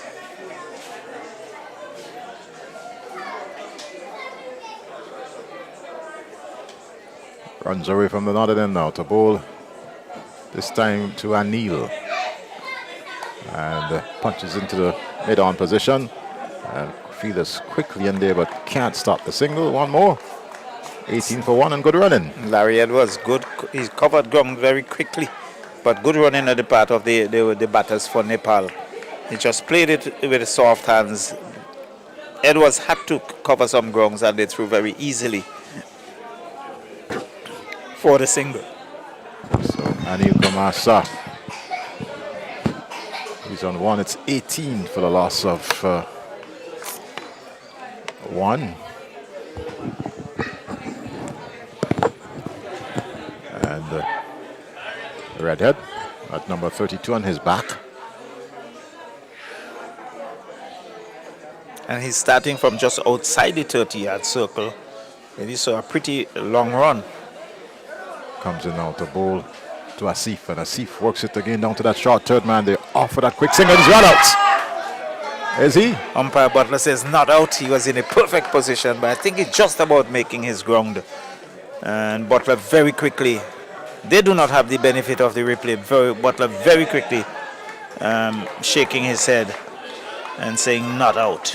Let's have a look at this. It's not side on. But it looks as if he might just have gotten I that think bat he in. just got the bat in from where we are. Let's look at it now and a different angle. Yes. Yes, he is in. He's in. So good work by Butler. Good judgment on the part of umpire Butler as Redhead comes in out to Bolton Neal. Sa was looking to probably get this one down to long on and got the outer portion of the bat trickled into the path of the wicketkeeper. And total remains on 19 for the loss of 1. Nepal chasing 206 for victory. And there's a little bit of a quietness around the ground. This person's just simply observing what is taking place in the middle, Charlo. Well, you definitely can tell where the support is coming from. And picking up a wicket here, I'm sure the crowd will erupt. Redhead into Anil Sa. And Sa skies this one.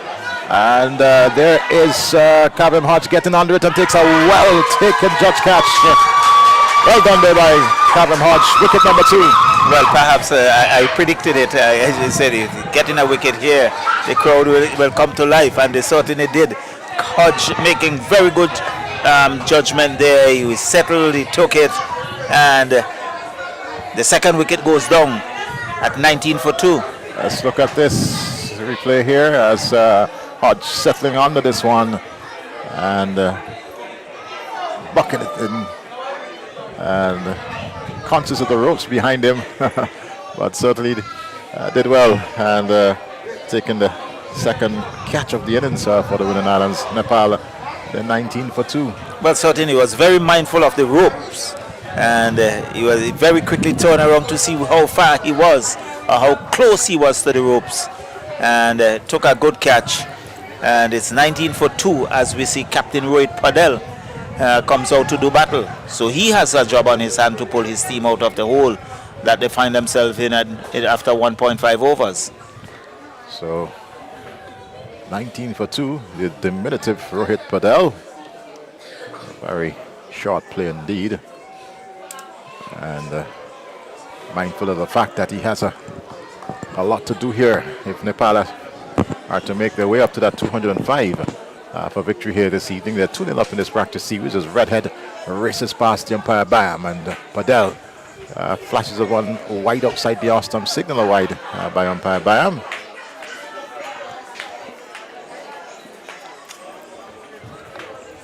So that's 20 for 2. Nepal in this the second over. And Redhead shaking his head a bit, saying, how could I have bowled that so wide of the off stump? Well, he looked to make amends and moves in now to bowl to the Nepalese captain. And this one's off the edge, races into the third man fence, and a bit of fortune there for Rohit. Definitely some fortune on the part of Captain Padel. He swatted at it, got an edge. It was wide off the keeper Dylan Douglas and down to the fence it was, and for 4.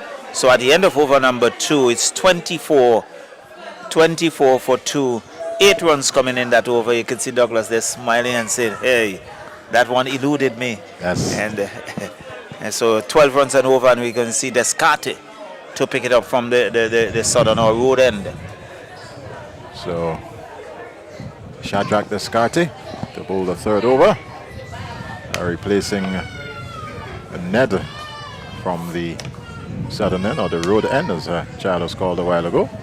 Asif Hooper seems to be assisting tremendously with the whole matter of the field placing, and Captain Melius certainly giving him that opportunity off a short run. Descarte should be coming, and just doing a bit of a warm-up, so to speak, as the not-out batsman is Mohammad Asif Sheikh. He's on 9. Rohit Padel, the captain, is on 4. Descarte rolls it now to bowl this one outside the off stump, having a bit of a fan at it. Douglas had it well taken, and total remains at 24 for 2.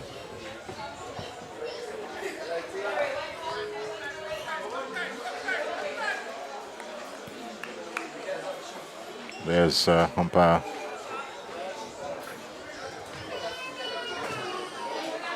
That's on the shot there as Descartes now. The ball well fielded there by Descartes. Thought for a moment to flick it back onto the stumps, but I believe Rohit would have gotten back. Well, I think he certainly would have.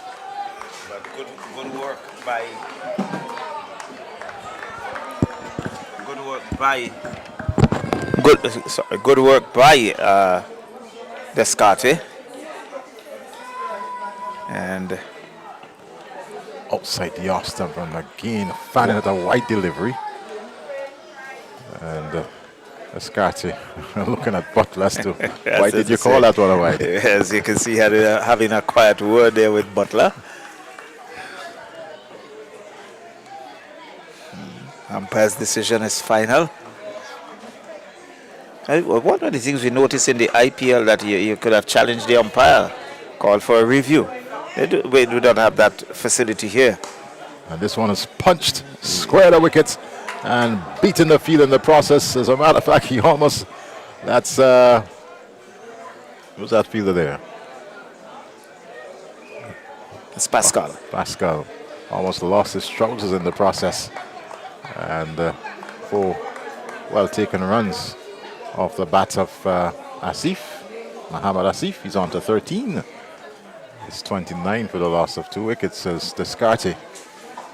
We're coming once again to bowl to Asif, and he punches this one high and hard into someone yard above, and you can see that white ball now making its way back down. A huge hit. It was in the slot, and he picked it up beautifully, and it went sailing majestically over long on.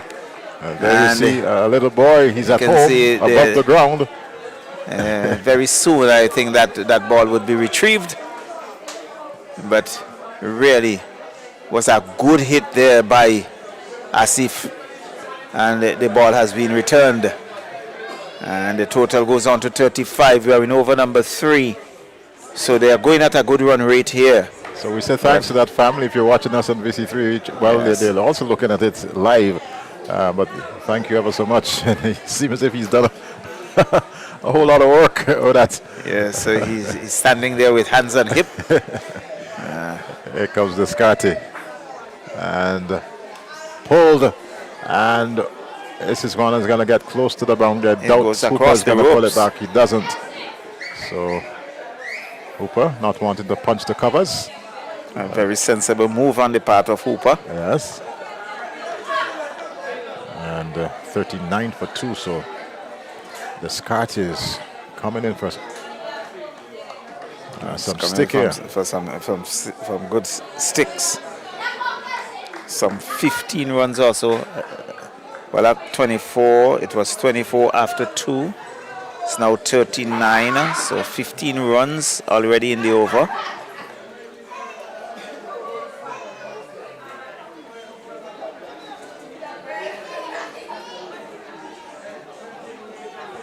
Descartes, final ball, the third over, and cracked square the wicket. But Pascal is there, picking it up. And the 1 run result in 40 for the loss of 2, but a very expensive over there from Descartes. Some 16 runs coming in that over. So at the end of over number 3, 40, just going at over 13 runs and over. And the Windward Island Volcanoes would want to pull things back, because if you allow these 2, they can really run away with things. 40 for 2 after 3. And that's over 13 runs per over. 13.2 runs per over. And there you see. Redhead will continue from the Paul Best center end. So, Redhead with his second over.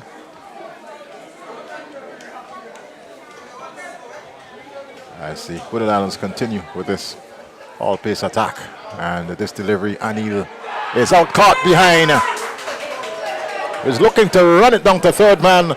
And again, keeping that ball close to the bat, I think would have accounted for that one. Definitely, it was too close for the shot. And Coach Peters did indicate, keep it close to the batters. And you're going to give them some problem. And there it was, very close. He was looking to run it down to third man. Didn't have the room. And he was rocking the top part of his body back, getting a faint edge. Douglas took it gleefully, 40 for 3. Windward's Island Volcano was in a similar position, Eddie, if you can recall. Yes. And here it is. You look at moving the top part of the body, trying to get back. He was really cramped for room. And off the bottom edge, straight into the gloves of wicketkeeper Dylan Douglas. So there goes Asif, 40 for 3. And our production team seems to be having a bit of a fun with that replay. Yes, certainly. But that was a little too close to him for that shot. So Jora makes his way out to do battle. Sandeep Jora. And Redhead now picking up 2 scalps. Well, Jora has not had a good series. He went for a first ball duck in the first, and I believe he scored 1 in the second. So really and truly want to make amends. It is the third and final T20 as Redhead bowls, and Jora gets one that peels off the outside edge down to short third man. He's off the mark, and it's 41 for the loss of 3. Jora, there you see Rohit Padel, very diminutive player indeed. He's the captain of this Nepal team and has shown us in the last T20 that he certainly can really play his shots. Arms akimbo as he watches Redhead making his way back to the top of his mark. And the tall, stockily built Grenadian will now turn and moves in to that gentle breeze that's flown across the Parker playing field now. Bowls to Padel. And Padel works one into that short gully position. And fielder there looks like Captain Melius. Certainly Melius, just toying around with it. Still 41 for the loss of 3. Had a bit of a rain early on, had a 20 minutes interruption to play, but no reduction in the overs. With Island Volcanoes 205 all out of the allotted 20. And thus far in this the 4th over, 3.3 overs is 41 for the loss of 3. As Redhead outside that 30-yard circle. So he has a very long run up and breaks into it now. To go past umpire Bayam to Padel, and Padel punches into the offside, and there again is Captain Melius. So captain finding captain in the field. Action replay of the previous delivery. Without a doubt.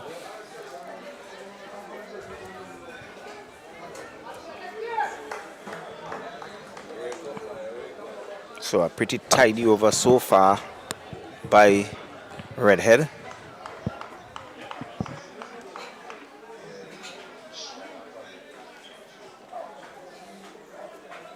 Redhead bustles in now to bowl to Padel, and Padel works this nicely off the pads, and as a matter of fact down to at long on position, gets 1, and total now on to 42. He's on to 4. He's on to 5, sorry. 42 for the loss of 3.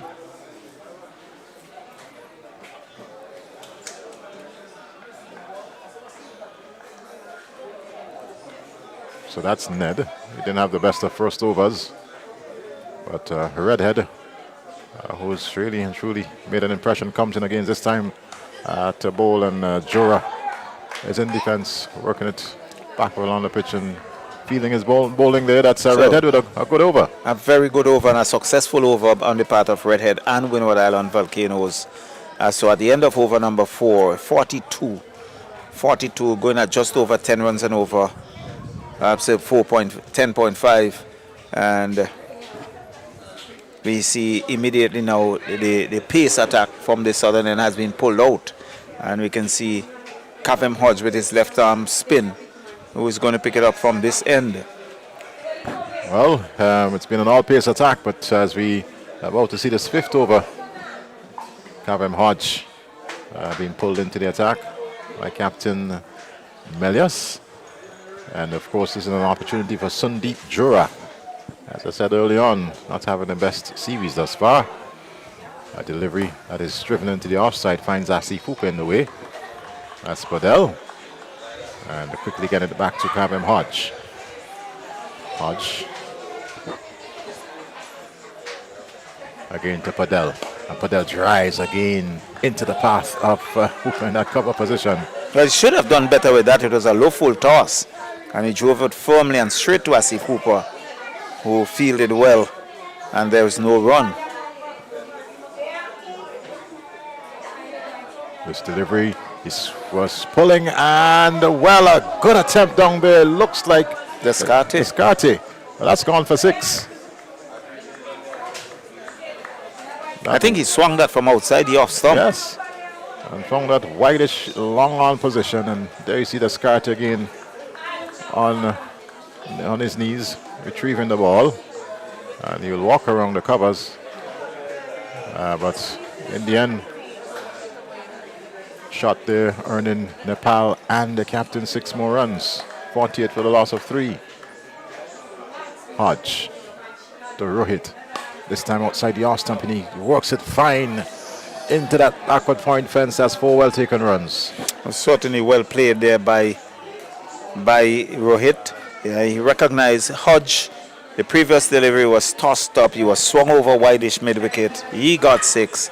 Hodge just shortening his length outside the off stump, and Podell was able to cut it through backward point, beating backward point in Pascal and down to defensive 4. So back-to-back boundaries here for Podell.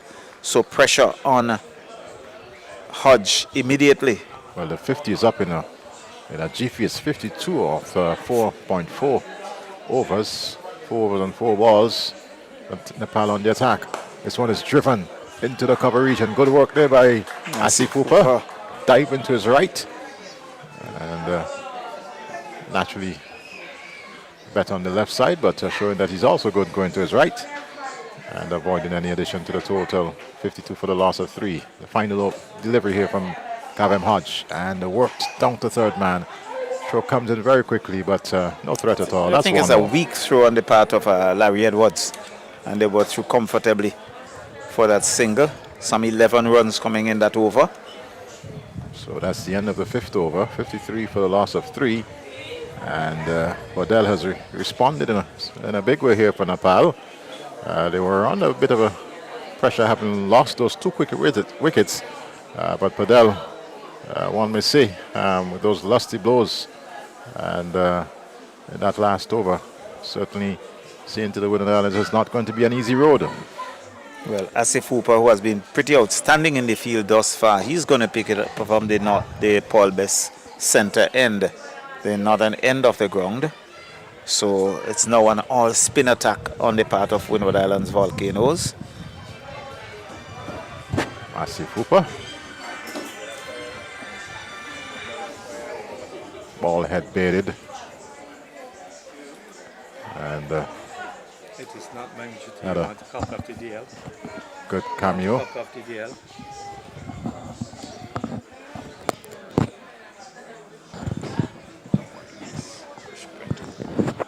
Comes in the post to Padel. Padel sweeps and finds Kavem Hodge in the way. Hodge, a good mover in the field, I would say. Covers grounds very quickly. Hooper.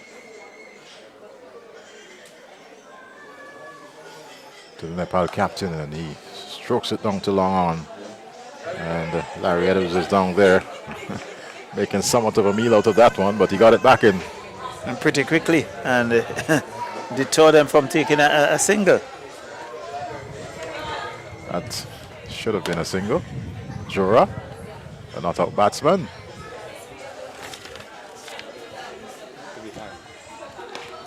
And Jura goes square. Could only find the field in that point position. And there is no run.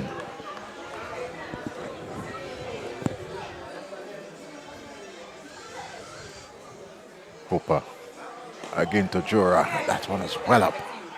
And had to come down on it very quickly indeed. Punches it eventually into the offside. There was Descartes. And total remains on 54 for the loss of 3. So a good over thus far being bowled here by Asif Fupa. The baited ballman, if I can say that, as he comes in now to bowl to Jura. Jura is forcing this one from outside the off stump into the onside. And good footwork down there on the long on fence, and the throw comes in finally over the head of Douglas, but there was this redhead backing it up, and 2 more added to the total. And that was sweetly played off the back foot. It was timed sweetly, and it really raced down there, but extremely good work on the part of Larry Edwards. He has really been to the walls in the last few overs and saving his team 2 runs. Yes, good work. Showing off his football skills, if one can say that. As we have a look at it via the replay, but here comes Hooper. And Jura is, well, missing that one. So too is Douglas. And it'll be interesting to see whether or not he got an edge onto it. Let's see. I think. Yes, it's a bye. Buys. Yes, it's a bye. 2 buys, as a matter of fact. So total is on by 2 to 58 for the loss of 3. So the end of over number 6. And if you recall, after 6 overs, the Windward Islands, they were 56 for the loss of no wickets. Nepal, they're 58 for 3.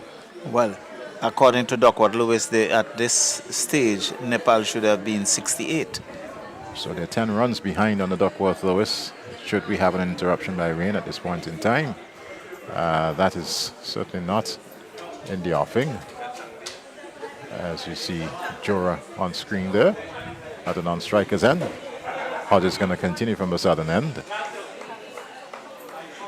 And Jura seems to be a little winded there. He had a lot of running to do. The last delivery.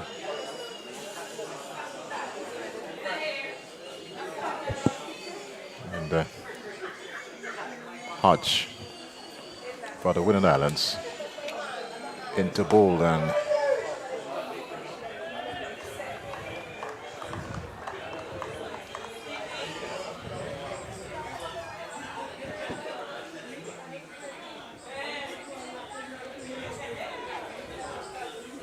here comes Hodge once again, and worked into the onside.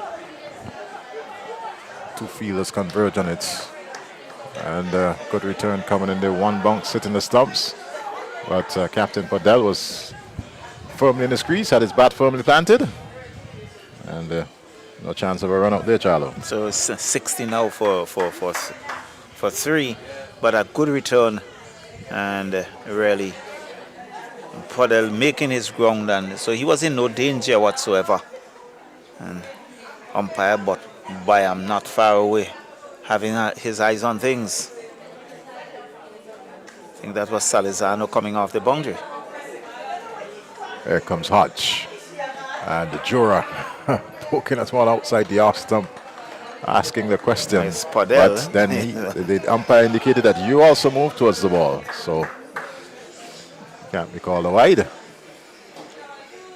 And this one is punched into the backward point position, and picked up there by Pascal.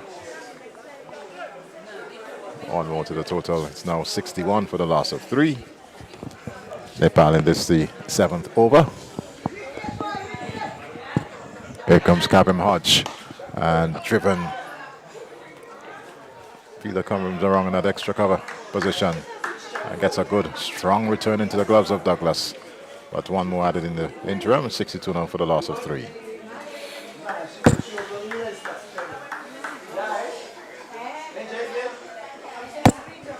Hodge and Jura punches square again. Point comes in, that's backward point comes into play once again. Pascal, and 1 more added to the total. It's now on to 63 for 3. So 63 for 3, pass score according to Duckworth Lewis should be 75. So the Windward's keeping their fingers on the lid and putting a bit of pressure on Nepal. These 2 will have other ideas, and getting among the wickets here would put a bit more pressure on Nepal in relation to Duckworth Lewis. Well,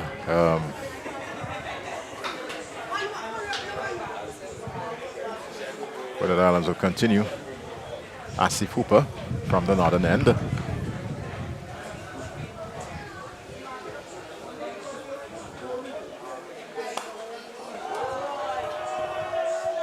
And that's a huge hit.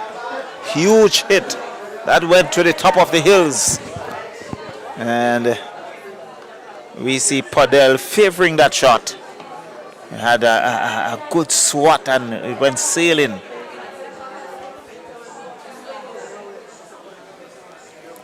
.69. So out goes the replacement ball.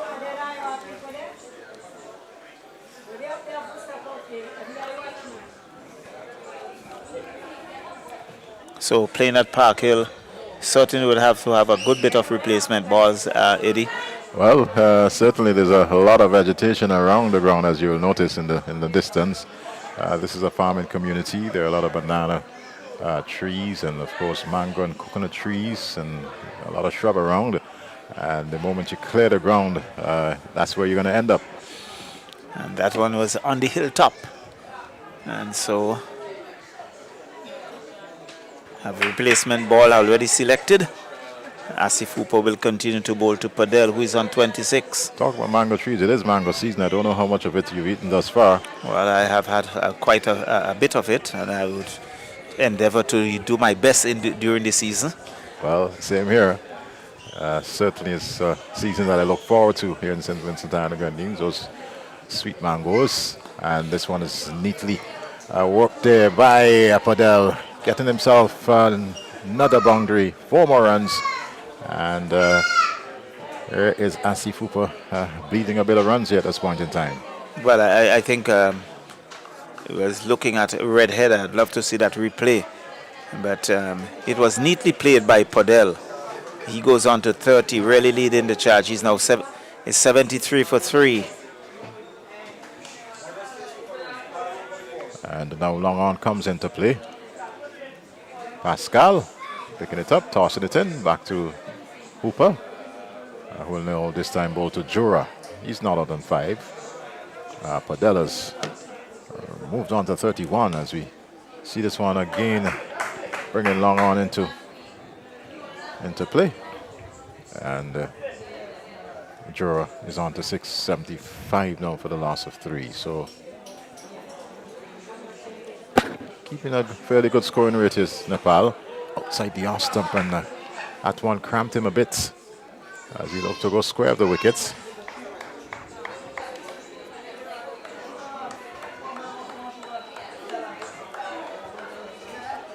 Asif Hooper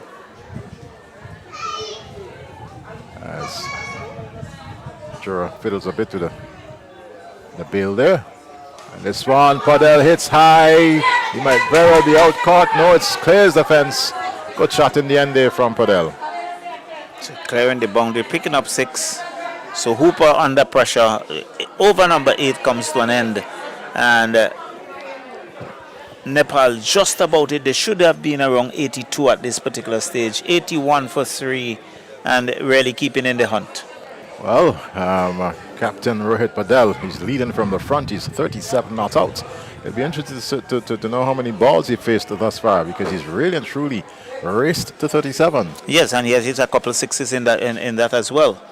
But there's going to be a change in bowling at the southern end, and we can see Larry Edwards now coming into the attack with Kavem Hodge being taken out of the attack. So Edwards, who enjoyed some success in the first game, I think he picked up about 3 scalps in the first game. 3 for 20 off his 4.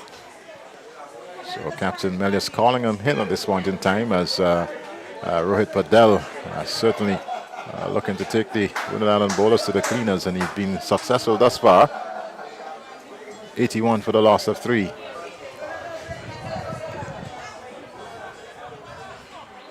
This time we'll be bowling to Sandeep Jura. He's not out on 6, has been mostly did, and his captain, more quiet. And this delivery works it off the pads, and will pick up a single in the process. Mid-wicket feeder coming around and cleaning things up for the Windward Islands, getting the return quickly back into the gloves of Dylan Douglas.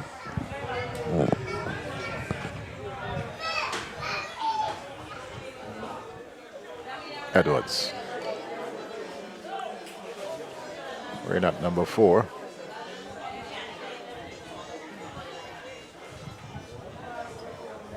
Comes in now to bowl to Padel, and Padel going square the wicket there. And this captain Melius ever present in that point position. No run resulting.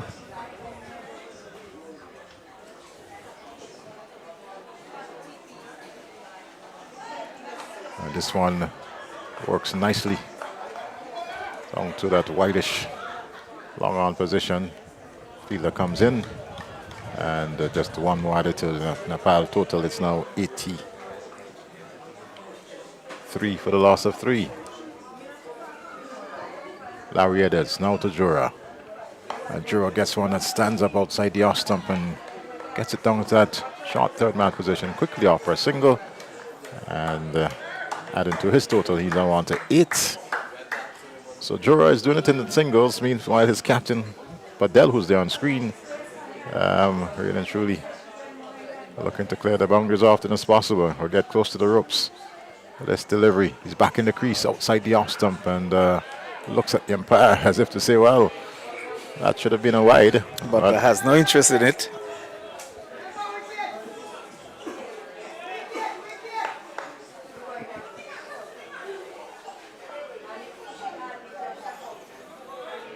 Edwards. Rohit drives and picked up quickly there by Edwards, who rifled the return back to Douglas. No harm done in the end. That's the end of over number 9. It's 84 for the loss of 3.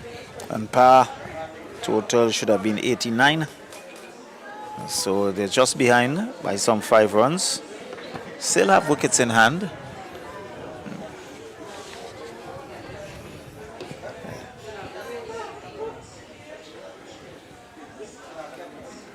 So it's going to be Asif Hooper who will continue.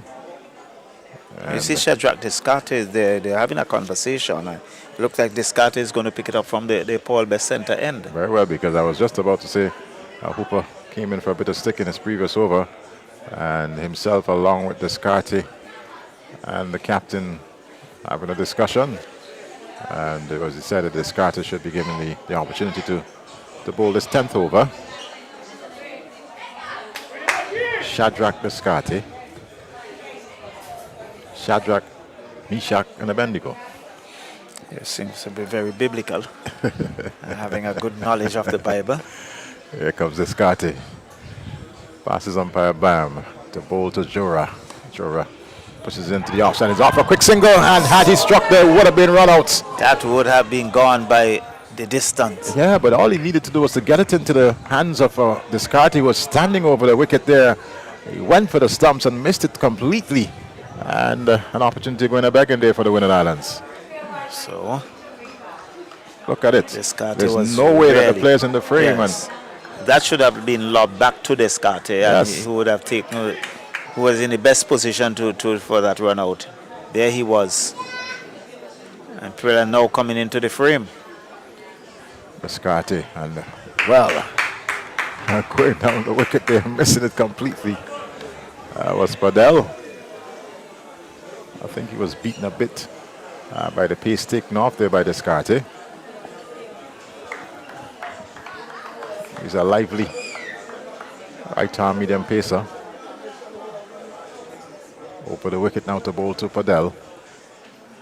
And a delivery that has him pushing outside the off stump. We'll get one and alone it will be. Total advances to 86 for the loss of 3. 10th over being bowled. And this practice T20 being played here at the Parker playing field. I think the Windward Island was around 86. At that point, I think it was about 86 for 5. So true. So Descartes started and stopped, and then goes back to the top of the mark and now turns around and races in now to bowl to Jura. Jura fans that one outside the off stump. And Got a bottom edge onto that. a little lucky there.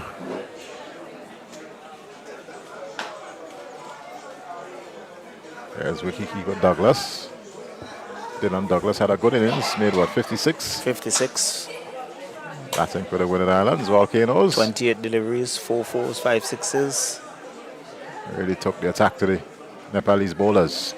This delivery, Jura punches down to at mid-off position. Asif Hooper is there, and only 1 run will result.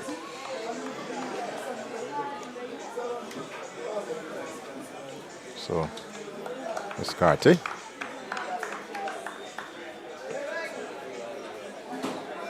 There's Captain Millis on your screen. And the Descartes now goes to Podell. Podell plays it into that whitish mid-wicket position. They offer a single, so it's now 88 for the loss of 3 wickets. And this the 10th over. So at the similar stage, the Windward Island Volcanoes, they were 86 for 5. And here it is at a corresponding stage. Nepal, 87 for 3. Well, I believe it's 88 for 3. Should be. Well, I think it should be 88 for 3. So 8.8.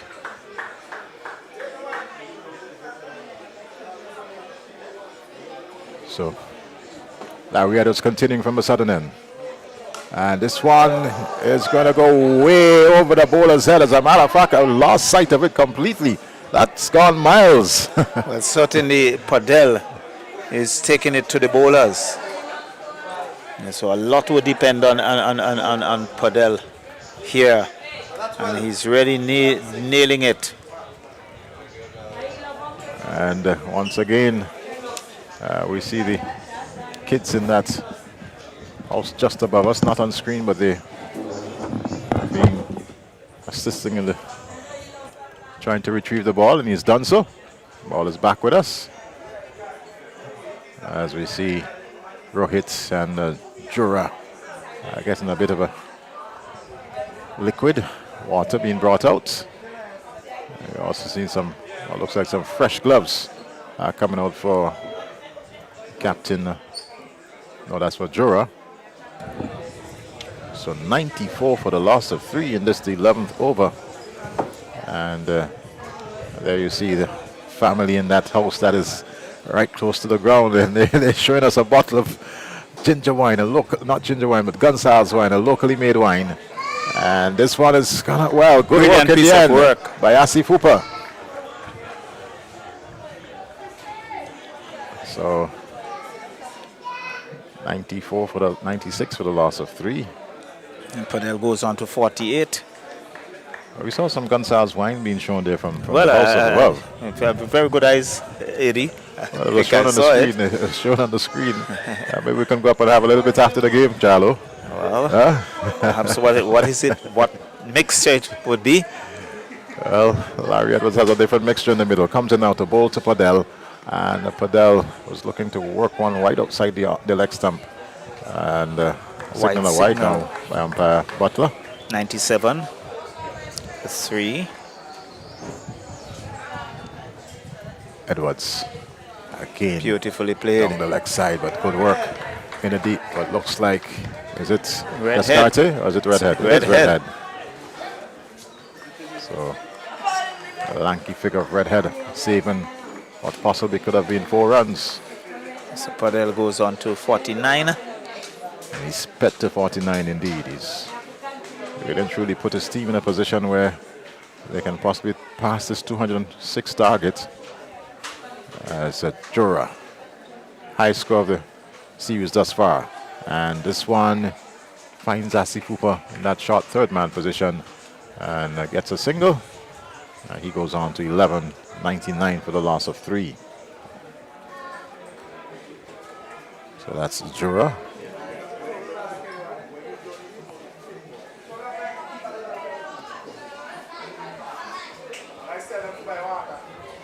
This one, he punches it square of the wickets, and sweeper comes around in that cover position. And I guess the return quickly back in to the arms of Larry Edwards. So that's his 50. 100, right? And that's the 100. And the 100 comes up. So 50 coming off, 32 deliveries for Podell, 3 fours, 4 sixes. This time Jura punches onto the onside. Long on comes in. And another single added. 101 for 3. That's the end of over number 11. And Nepal showing intent and showing that they are not taking their eyes off the prize. Certainly, of course, should they continue at the scoring rate, should surpass the 205, Charlo. Definitely, I think if they continue, they should be around that area. But certainly, Captain Podell playing a very sensible innings. You can see him working the ball around, picking up the ones and twos. When they are in the slot, he goes big. So, good 50 off some 32 deliveries, 3 fours, 4 sixes, and really put some pressure on the bowler. But you see, there's a changing bowling at the far end, the Paul Best center end. The over number 12 coming up. It looks like Darren Ned coming back into the attack. His first over went for 16. Well, he has quite naturally looked to make amends. And this is the 12th over. This time we'll be bowling to Jura. And a delivery that Jura forces into the offside. Fielder coming in there was immediately looking to get it back in. That's Larry Edwards, but there was no cover at the wicket. He decided just to sensibly kept it for himself. Well, he held on to it. He held on to it, and I think that was common sense in the end. Certainly. 102 for the loss of 3. Ned to Podell, and well, good attempt there to his right by wicketkeeper Douglas, but couldn't keep it in. And I wait to see the signal. I believe inside edge. Yes, it is. But it was a good effort by wicketkeeper Douglas. Got the glove onto it, but just can hold on. And total is now 104 for the loss of 3 in this 12th over. Ned bowls to Podell, and Podell finds feeling that the opposing captain. Yes, Melius. So it's still 105 for 3. Melius having a bit of a smile. Just 101 run remaining. As a matter of fact, he's toying around in the outfield there, Melius. As Ned comes in and bowls to Podell. Podell places down to long on.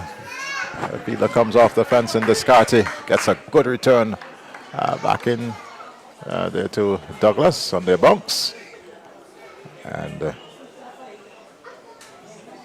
it's now 105 for 3. Should be 106. I believe there was a bit of an adjustment to the total, so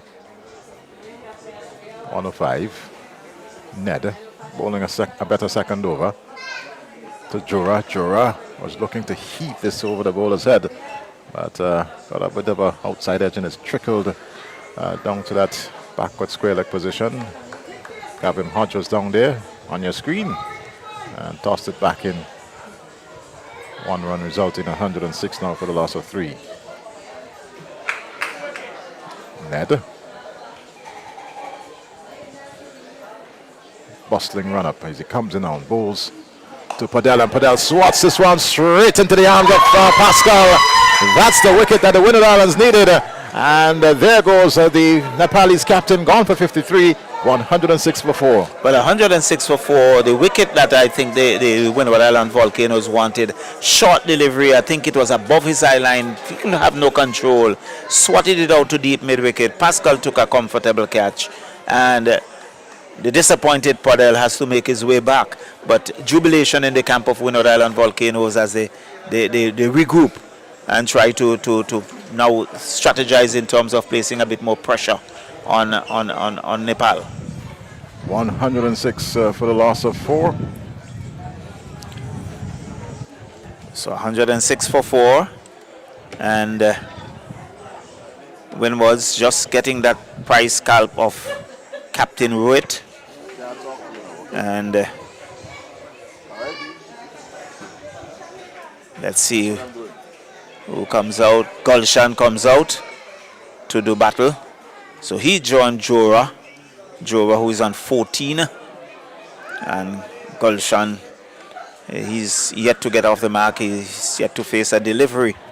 As over number 12 came to an end with that final delivery of Ned's over.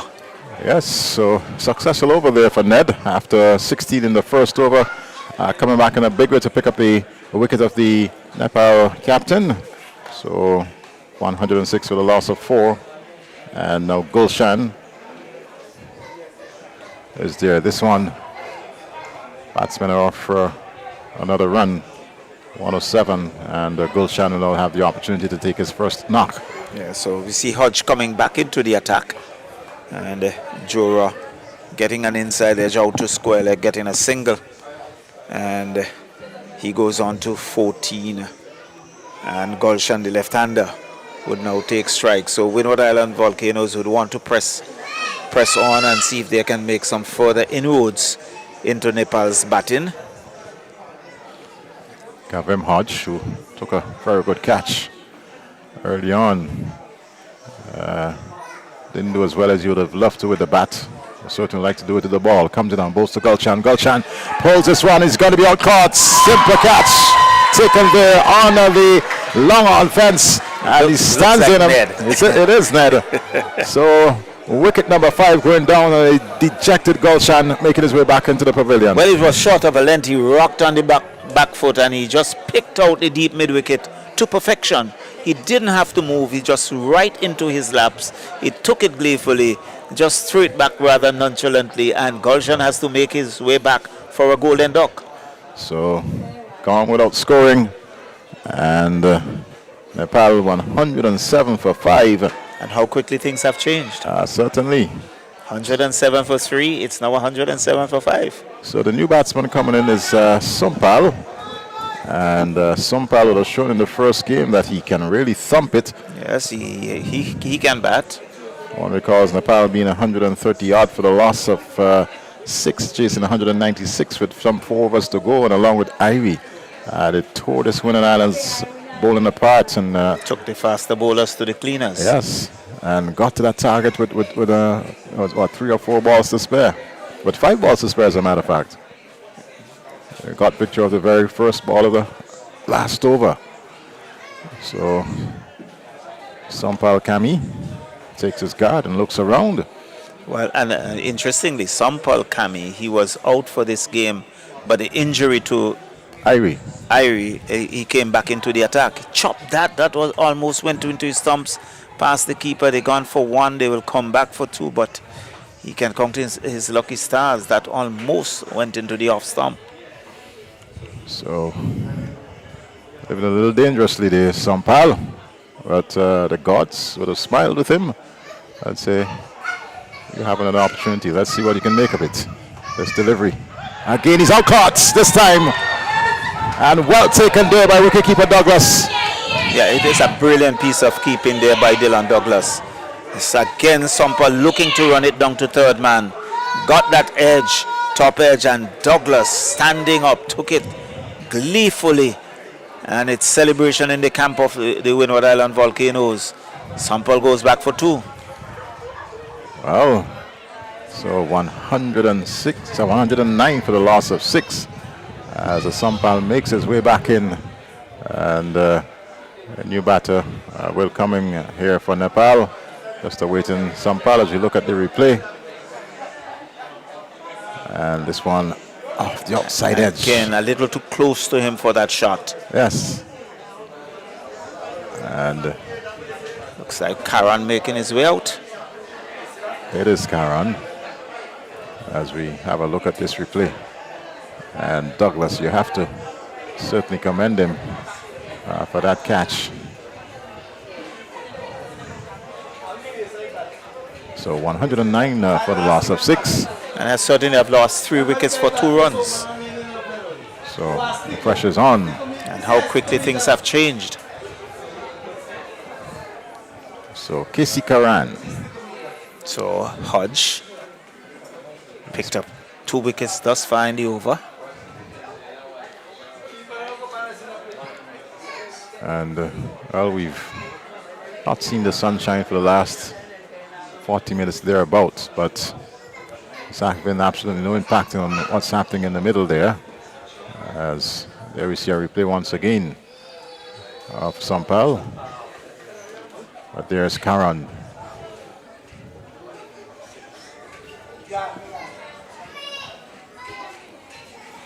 So we would note that a number of the Nepal's batters like running that ball down to third man.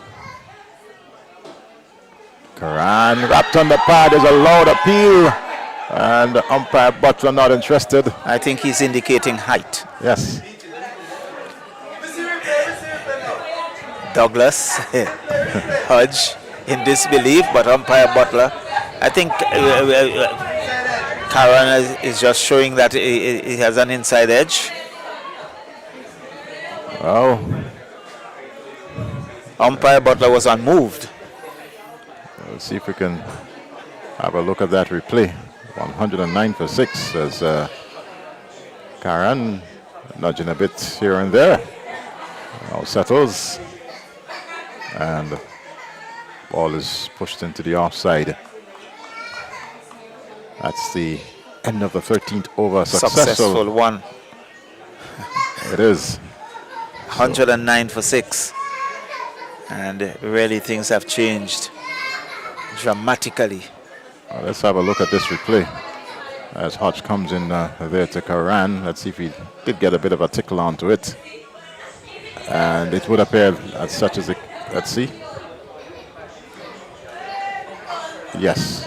Off the inside edge of the bat. Inside edge into the top of the pad. Yes, that's what happened there. Yes.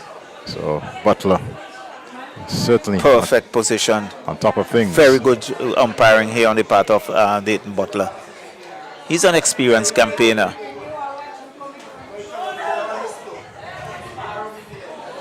So we're going to have Javadine Brown. He's going to pick it up from the Paul Best center end. And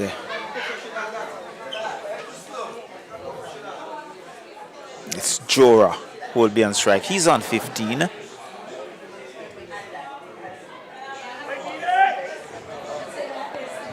So Brown having his first game here today for the Volcanoes. So coming out to bowl to Jora. He's not out on 15. Jora pulls his round to short fine leg and finds Redhead in the way.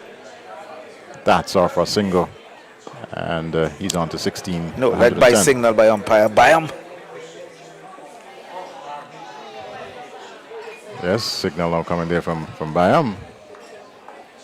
110 for 6. So Casey Karan takes a leg stump guard there from umpire Byam.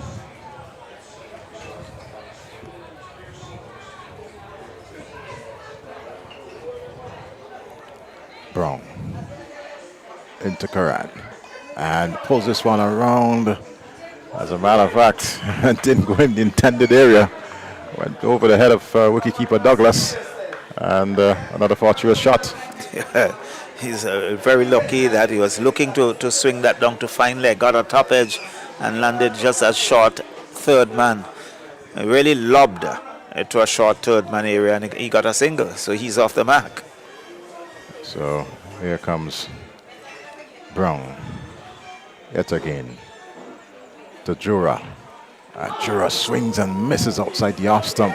Douglas was up to the wicket, didn't collect, and his head was high in the air there. Jura.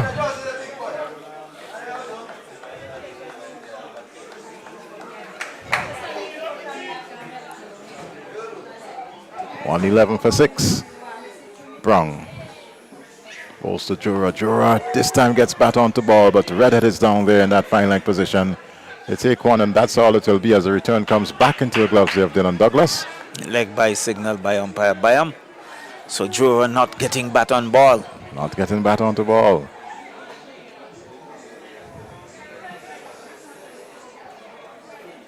And Brown looks the busy type of bowler. He's off a very short run.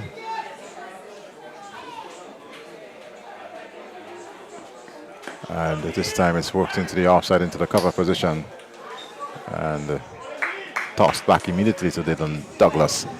That's the end of the 14th over.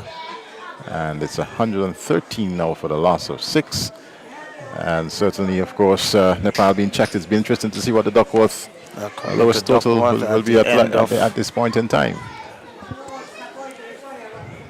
So, over number 14 should have been 145. Well, they're 113. There's some 22, make that 32 runs behind the DLS.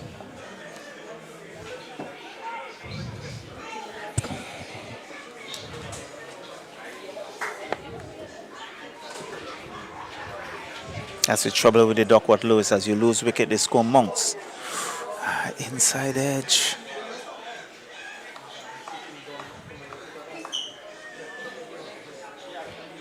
So, Volcanoes, it appears as if they might be getting their first victory of this practice series against the visiting Nepal team preparing for T20 Cricket World Cup 2024. This one is hit into the air and one bounce into the boundary. Is it a 6? Did it clear the fence? Question being asked by umpire Butler, and now signal 6. So it's 6 runs. Just below our commentary position, dropped under us below the. Well, we have no visual of the Cooper rope. was there around the 30-yard circle mark, not on the boundary, and that cleared him. This one is driven, and an opportunity gone a begging. It looks like there. Yes, it was driven straight back. I think it hit him in the midsection. Came back with a bit of power, and he tried to get his hand, wrapped his hands around it, but it went through his hand and into his body. He didn't hold on to it. Jura skies this one, and Kevin Hodge is getting onto it and takes it. So that's the 7th wicket going down. Sundip Jura caught and bowled by Kevin Hodge, and certainly the writing now must be on the wall as far as a victory is concerned for the Windwards. Well, definitely they would sense victory. 119 now for 7. And there was Joa looking to heave that. Got a top edge. It's spiral in the air. Very high indeed. Hodge balancing himself, getting there, taking the catch. And look at the joy as he threw it into the air. And the Windward Island Volcano sensing victory here. And you can see the celebration as they get into that huddle. So 119 now for the loss of 7. And certainly folks are following us on our Facebook Live and our YouTube channel, and if you're in the comfort of your home following this practice match here on VC3 channel 114, we thank you ever so much for following what we offer here on VC3, cultural, sporting, and of course programs of national interest. You'll get them here on VC3. And still have that very last falling out of Nepal. Parab Lama, just to call one of the names, Gayo Sangan Shrista. So Kamal Airy comes out to do battle. Yes. He has 4 wickets. He was good with the ball. And he's beaten by that one outside. He was some faster, flatter delivery there by Hodge. He was on the back foot. I think that was through him before he completed the shot. Hodge to Irie, and Irie's up to the pad. There's a loud appeal. And they were, I think the fielder was looking at Butler and not paying attention to the ball, and in the end getting a leg by Hodge, asking the Butler the question. He can't believe it. Over number 15 comes to an end, 120. Well, that has to be height, and you can see it's height. I think it's height. Yes. You can see that really climbing as it passes around the waist.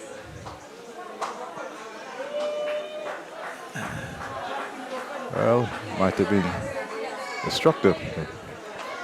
It struck him on the... Yeah, but it struck the back leg. Right. And but I think normal trajectory that would have gone over the stump. So 30 balls remaining. It's 121 for 7. 206 the victory target. And Nepal certainly have a mountain to climb here. The mountains are behind the Park Hill playing field. And traversing them might be very difficult as Brown comes in on bowls. This one is skied, and Hodges coming around and couldn't keep it in. Redhead couldn't keep it in. I think he was late in terms of moving towards the ball. Perhaps losing sight of it is not the brightest of day because there are some clouds around and there's no sunshine. And I think he was late in picking up that ball. It landed, he was unable to hold it in, and picking up 4 runs.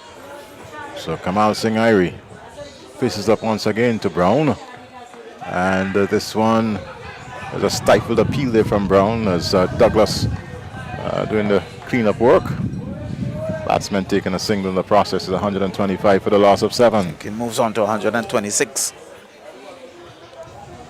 So Javelin Brown had a pretty good first over so far, keeping things tight. Brown. And missed outside the off stump there by Karan.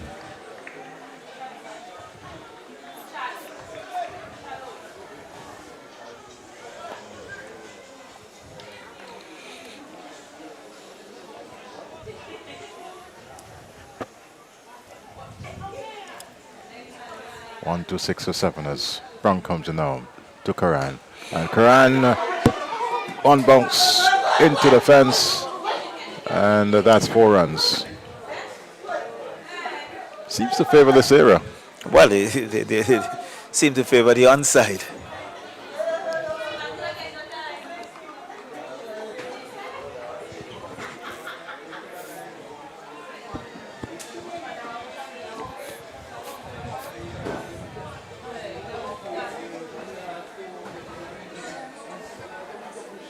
So Brown now is back at the top of his mark and was about to break into his stride and then had to abort.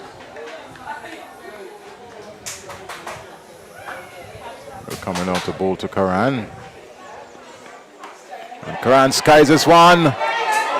Let's see who's going to get under it. It falls into no man land. Unfortunate day for the Woodland Islands, but Karan was not in control there. Totally not, and he just lobbed. Brown was trying for all his worth, just couldn't get there, and the deep mid wicket was unable to get there, and it landed safely. So he lives to fight another day. He got a single in the process. It's now 131 for 7.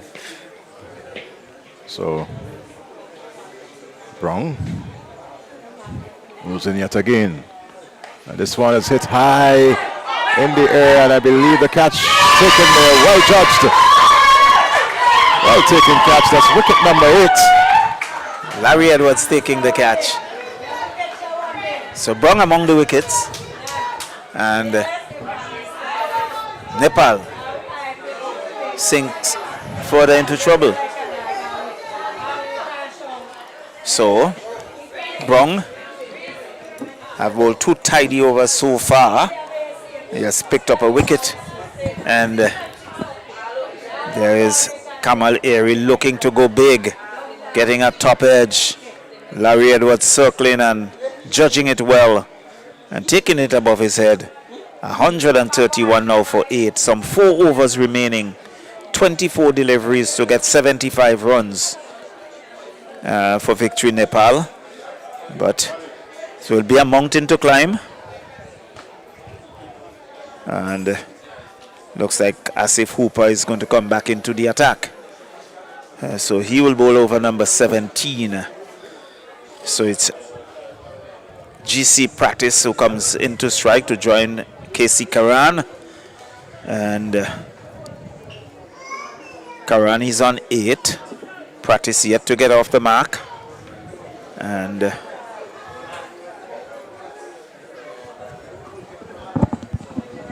Nepal. Well, I think it's going to be Ned. Ned who comes into the attack, sporting number 20 on the back of his shirt. He's driving to backward point. They want a single. The return comes in, misses the stump, and backed up by the man on the deep mid on boundary. But had that hit, he'd have been gone for all the worth. So it's now 132 for 8. And perhaps they're just taking their chances. They're just running on every shot. That appears to be the situation here with Nepal. 132 for 8. 206 the victory target. Still way distance off. And certainly the pressure is mounting as this one. He dabbles at it outside the off stump. Didn't get any bat onto the ball. And the total remains at 132 for 8. Well, practice was just fanning at that, hoping to find some part of the bat. So Ned, after our first over, he went for 16. Certainly has found his way back into this game and among the wickets and maintaining the pressure on these Nepalese batsmen. Someone is settling underneath this. Asif Hooper settles, takes the catch. And you can hear the jubilation in the crowd, Eddie. It is a lot of jubilation here. 132 for 9. Still needing 74. And there you see Karan looking quite dejected. He's on thick at the crease, awaiting his number 11 batter. 132 for the loss of 9 Nepal. This should be Dhaka. Saga Dhaka. Yes. Well, runs on the board, of course, already runs on the board. And once you go past 200, immediately you place a lot of pressure on the team to come. And certainly, I believe that has been the case today, Charlo. Well, what will say scoreboard pressure. You've seen 200 in front of you. That scoreboard pressure, you recognize you have to score at least 10 runs and over, or just over 10 runs and over. And thinking about maintaining that is a challenge. So, Dhaka, the new batsman. Dakal. Saga Dakal. So, Ned, I think that's his second scalp. Yes, and I would really like to wrap it up here for the Windward Islands.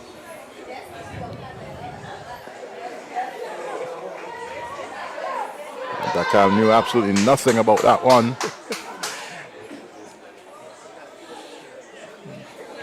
Karen decided to call him through for a single. Yeah. He didn't know where that one went, but in the end they got the single comfortably. The total now on to 133.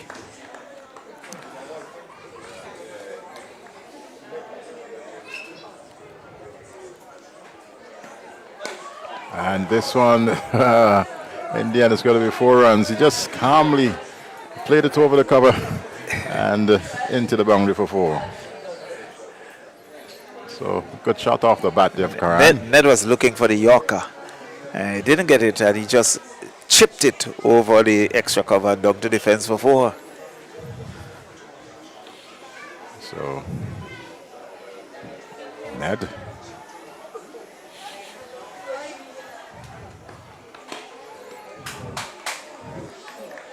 This time he finds good comeback delivery there. Yes.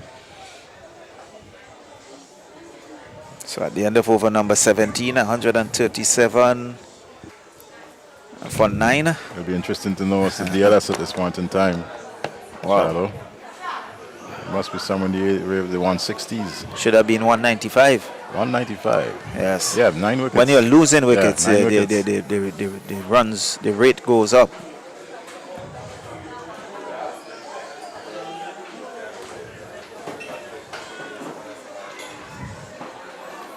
So Brown it is who's going to continue. He's going to bowl this 18th over. And looking to wrap it up here for the Windward Island Volcanoes as they look to get this their first victory in these 3 practice games.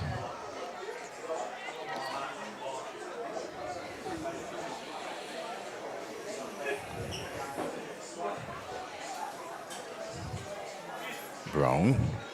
The Dakal drops it short in that short mid-wicket position, and Brown coming along picking it up. Total remains at 100, well, moves on as a matter of fact to 138 for 9.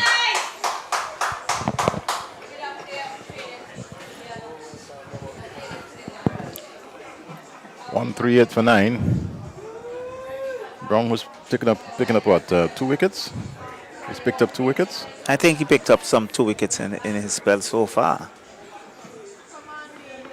And Karan hits this back over the bowler's head. Coming in is Descartes and takes a Brilliant catch. Lovely catch there by Descartes.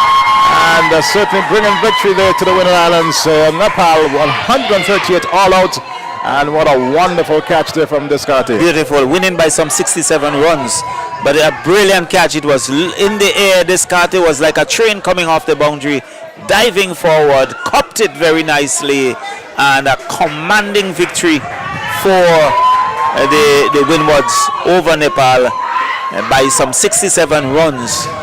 And Javadine Brown coming in and really wrapping things up for Windward Island Volcanoes.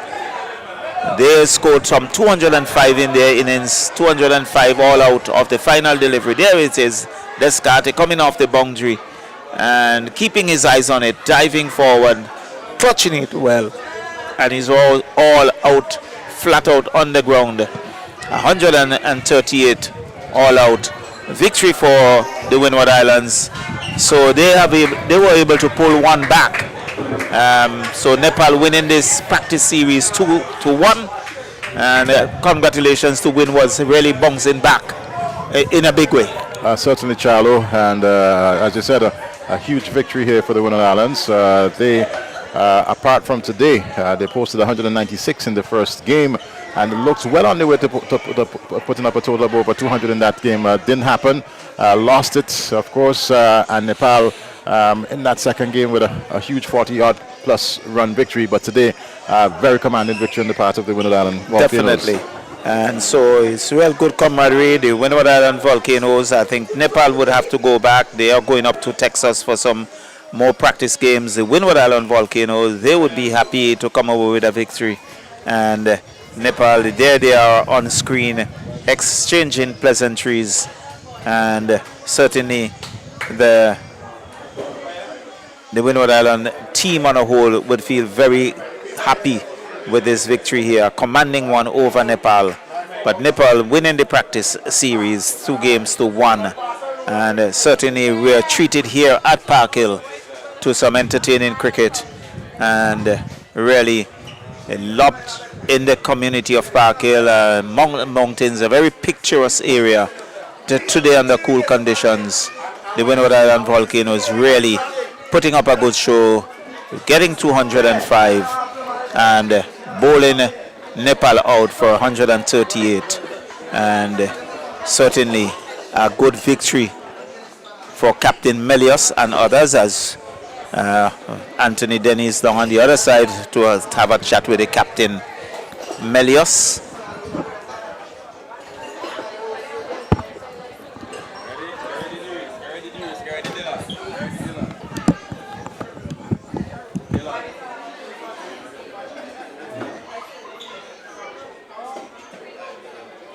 Both captains after this big victory today from the Windward Islands, and start first with Kamani Melius.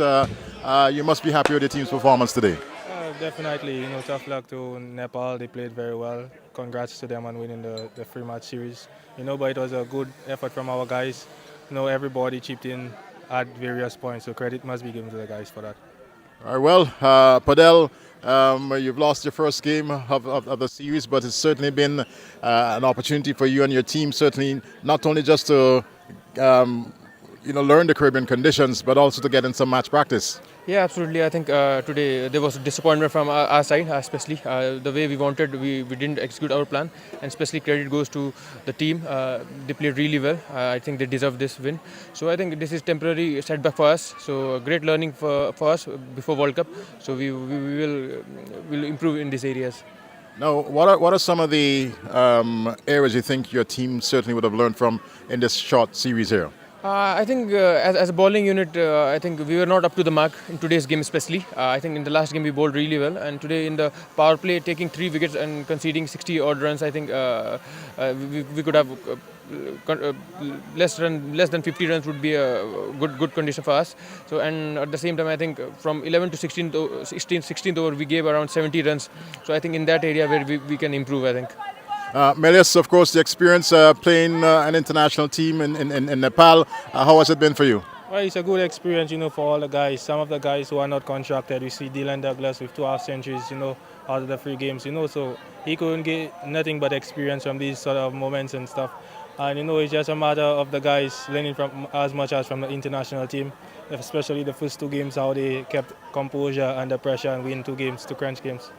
Well, it's on to Texas, Houston. You got a couple games up there to prepare. Your thoughts? Yeah, absolutely. We all are very excited for that game, especially before the World Cup. So we are looking forward to those practice games, and at the same time, I think I would like to thank the team for conducting here for us games, and yeah, thanks to West Indies board. Well, we'll see you in a couple of weeks back in St. Vincent and the Grenadines as you really get into the real business end of the T20 World Cup. And I wish you and your team all the best. Thank you so much, sir. Pleasure. And of course, on that note, this is where we wrap it up here today from the Park Hill playing field.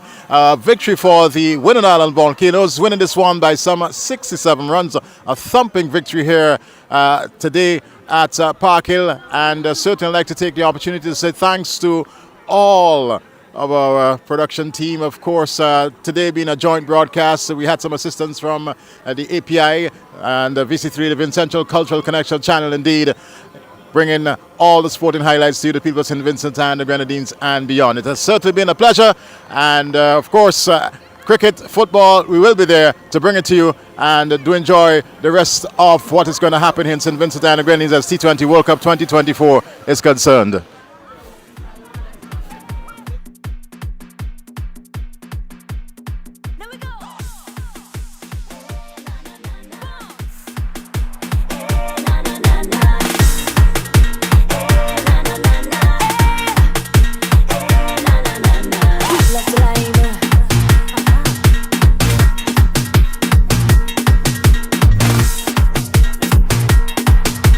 Watch how we got to be dripping sweat, we out of bed.